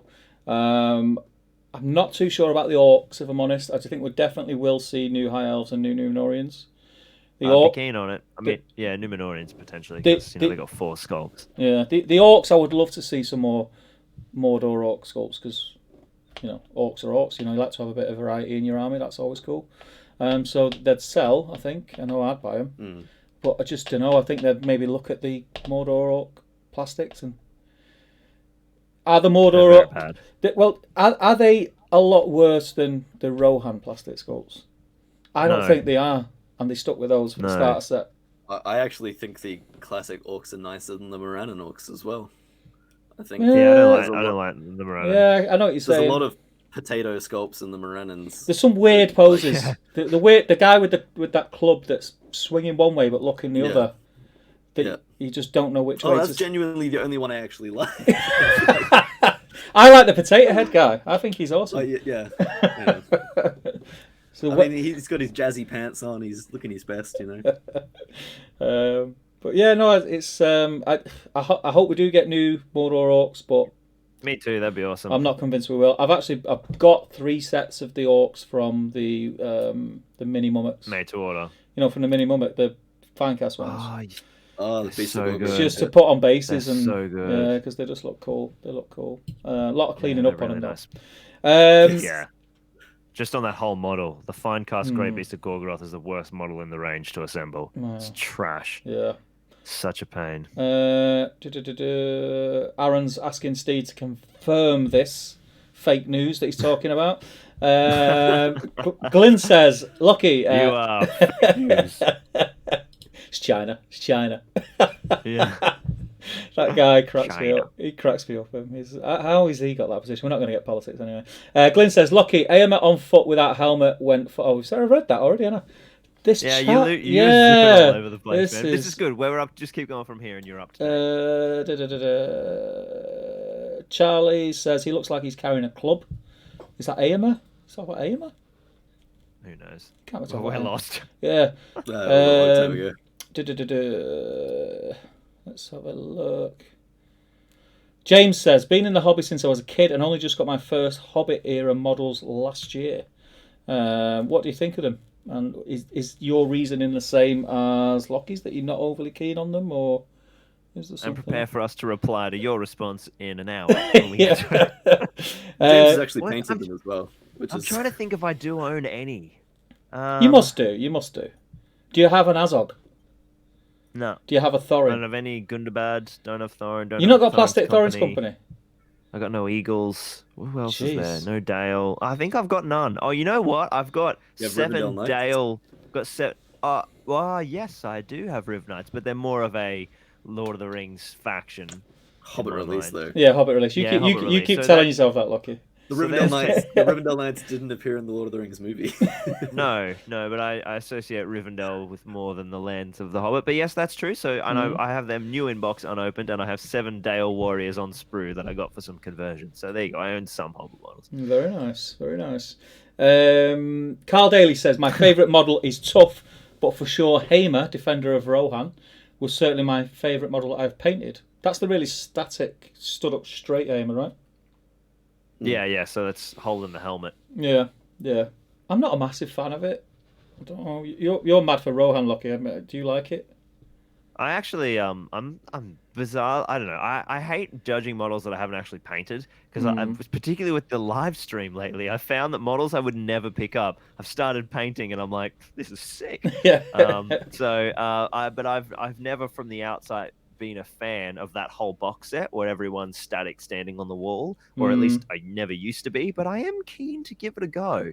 I was like that with Aragorn. I didn't like the Aragorn, the pointing Aragorn, and then I painted it and I was like, this is a really nice model. I remember watching you do that. I was like, maybe I should stop judging this box without painting it. And I can get it because it's for sale at our local Warhammer World, because we have the Warhammer World exclusives get sold at our store in Australia as well. What, really? Shit. Yeah. All right. Not I may have the to full message you after. range. Yeah, I'm pretty sure that Andy still has Defenders of Helm's Deep in stock. So, well, obviously not right now because it's And closed. now he doesn't. Yeah, but we had them for Ardor Unleashed this year, so they were there then. I won't repeat James Carver's comment. Don't repeat the next comment from Matty Dishner either. Glyn says, "Lucky swan helms for the win." There we go. I don't have a problem with the swan helmets. I didn't mind them on the plastic nights because they were a little bit smaller, but those ones on the originals with like the cone head helmet with massive wings. What is on. the point of a helmet if you can't headbutt someone and shatter them into the next universe? I mean, they're brilliant. But to headbutt someone with that, you need to run at them and jump like a pin missile. Yeah, yeah, that's how I play my Dolamron. All they'd have to do is sidestep as well, and the momentum of that helmet would just keep you going for about another 10 foot. I never said it was effective. It's just beautiful. George, New Zealand master George Costello. Speaking Georgie. of beards, you guys are perfectly lined up for the evolution of a beard. I love that. I had a trim recently because I was starting to look homeless, which was starting. Cheers, Lucky. Cheers, Lucky. But yeah, I had to have a trim. It's weird. It's weird. This being locked up malarkey. The things. Now my chat is bleeping all over. I was gonna say, you know, like when you go to the barbers, but Lucky, you wouldn't know about that, right? I go to the barber, but just for my beard. I obviously get my hair cut, but yeah, I go to the barber for the beard. I miss it. I miss it a lot. It's still doing it. This is crazy. I normally get quite jumpy chat, but tonight it's all over. Where was I up to? Glenn's. Yeah, taming a Smeagol scenario would be a fun mini game. Yeah, that would be a fun mini game. Yeah, it would. Dan G. Ross says, for the Fellowship scenarios, we need a Kill Bill scenarios, the adventures of Bill the Pony, after the Fellowship enters Moria. There's an amazing Bill the Pony scenario. Yeah, I've played it. So good. Have you seen it, Steve? No, I don't think I've seen it. He's being chased by wargs, but it's really weird in the fact that like they basically stay still, but the terrain kind of like moves past them. So it's like an old school Scooby-Doo. It's like Scooby-Doo. Chase in an old movie where they're like running in front of the screen that's being scrolled next to them. It's very cool. That's cool. It's really cool. Carl Daly says, do you think there are too many legendary legions? Well, buckle up, son, because there'll be like a million more. I like what we have, but I think there are too many. No, I don't think there are. I think they're cool. I think it gives you another way of playing a certain army. Yeah, the whole game will be Legendary Legion soon. Yeah. We'll have a million more on the way. Yeah. I think it'll do away with alliances. I think the ally matrix will go away eventually, and just couldn't agree more, Tommy. Yeah. Couldn't agree more. It seems. I don't know if I like that, but that's where we're headed, I think. Are you worried about it because of a nostalgia point of view, or are you worried about it because you think the game we have at the moment allows for incredible diversity of lists? Yeah. So we get all these really crazy, funky builds that are built around maybe unorthodox themes, and we saw what happened with that. You know, the way. With the FAQ updates to Ally and Fortitude and all that sort of stuff. So weirdly, and the thing is, we have lots of different playing community playing different ways and who like different lists. We run weird shit in Australia. Yeah. We have as a culture of list builders, we see the most bizarre, diverse stuff, and people still building cool little thematic things around random favorite movie moments that aren't really where the direction is heading. I don't think, in my personal opinion. So. I think we're going towards more confined. This is the theme of this army, and these are the options for playing it, rather than I want to run Gildor, some Wood Elves, a little bit of Rivendell, and replicate the cool scene where all those characters met in the movie. Well, that's not an army, so you're not going to be able to take that. Yeah. So that's where I'd say we're going. I think my concern with the Legendary Legions is like to kind of draw on another game like Age of Sigmar.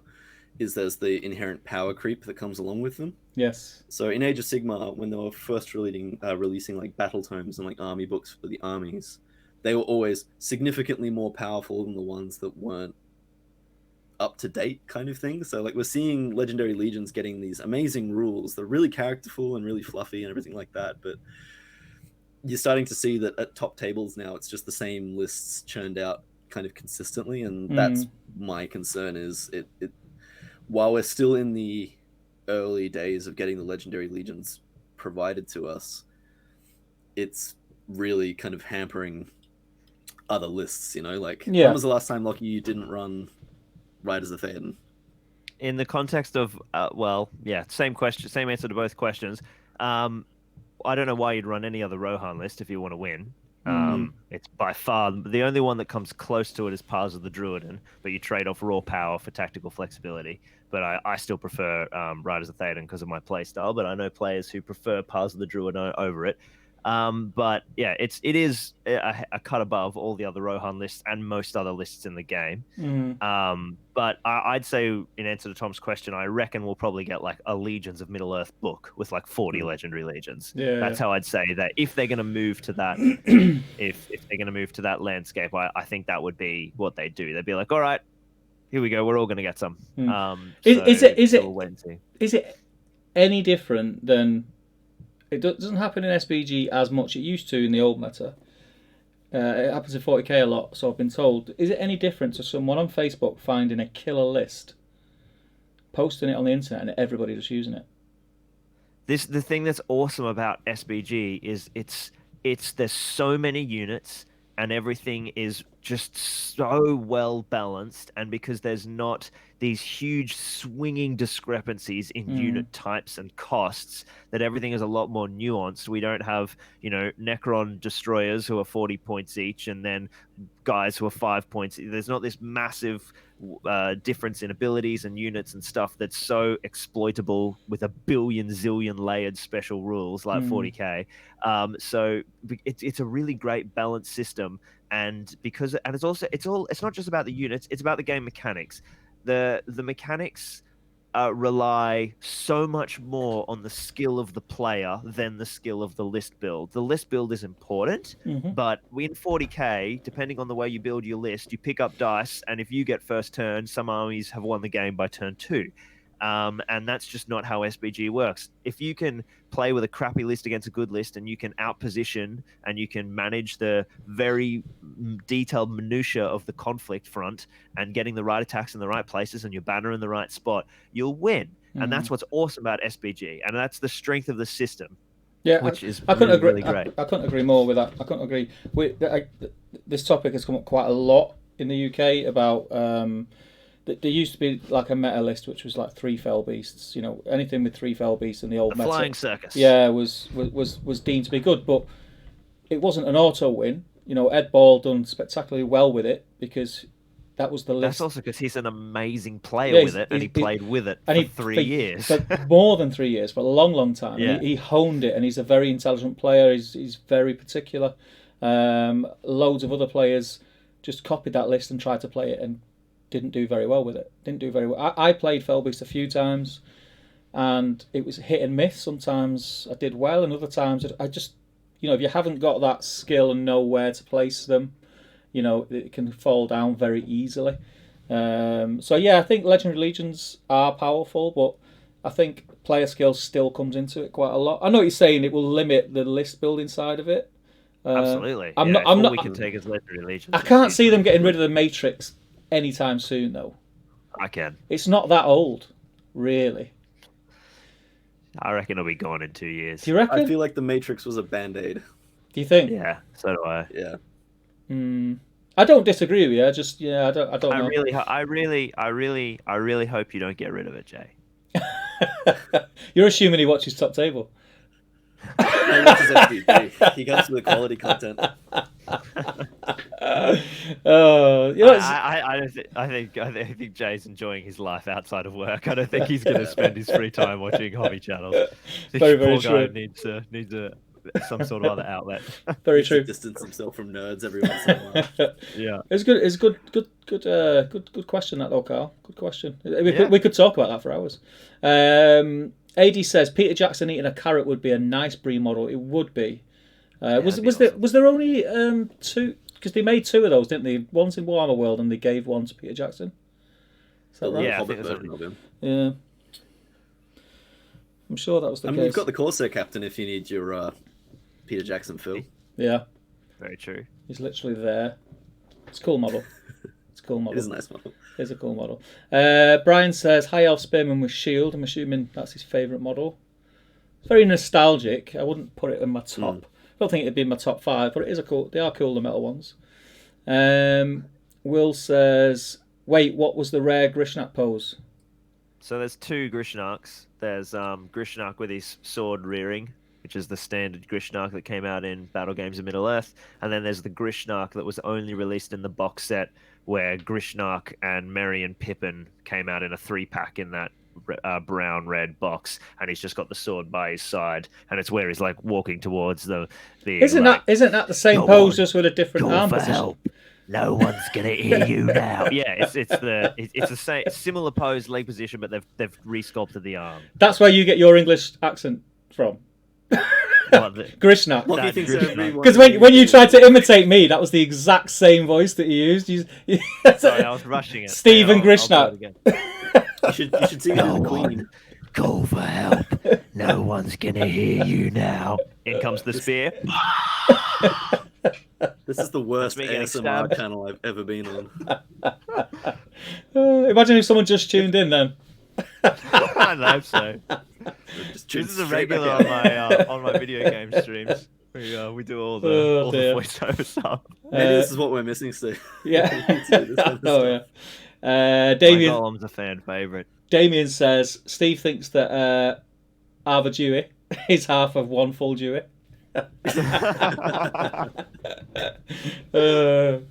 Joe says Finecast Radagast, new 3 Hunters Not Gimli. just the hat rack, that man. Not just the hat rack. And Forge World Azog. Yes, Forge World Azog is very, very good. Very good. 3 Hunters Gimli is a very good model, and Finecast Radagast is. Oh, the Radagast on foot, where he's just stood there. Yeah, just standing. Yeah, it's quite cool. Yeah, it's quite cool. I really like the old metal one. It's really cool with the bird. Oh, yeah, it is a good model. As soon as you've seen the Hobbit movies, though, you don't want to use it anymore. For me, anyway. Lockie's disagreeing. I can see it in his eyes. Lockie, yeah, you can see it. No, I don't know. I'd use it for other stuff.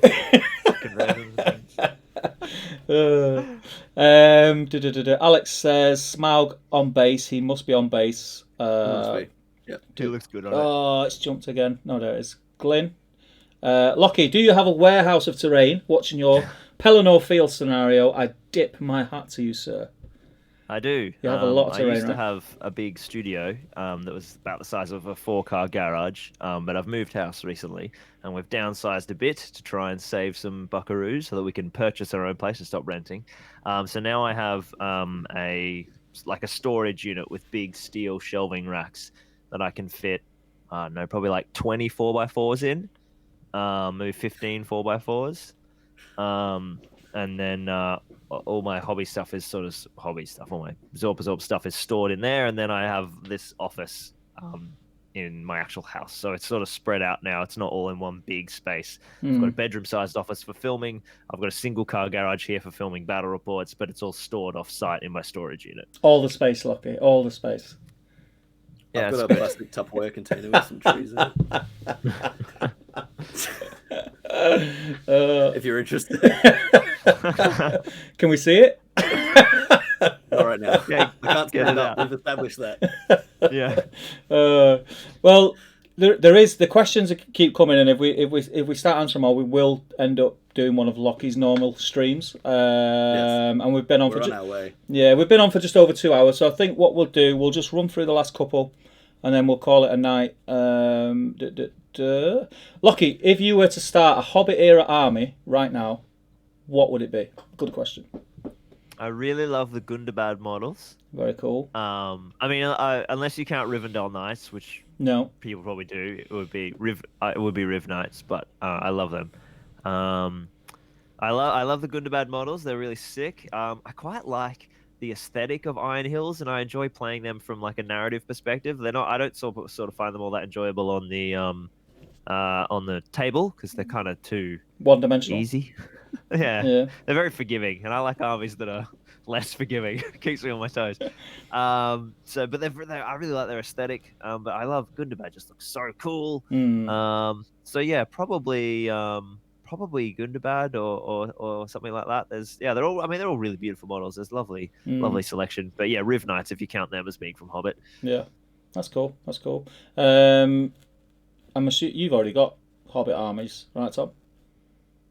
You got dwarves. I've owned and kind of like had a bunch of them in the past. Yeah. Currently, I'm not working on any Hobbit armies at the moment. What happened to your army of Thror? Did you sell them? My housemate bought it off me.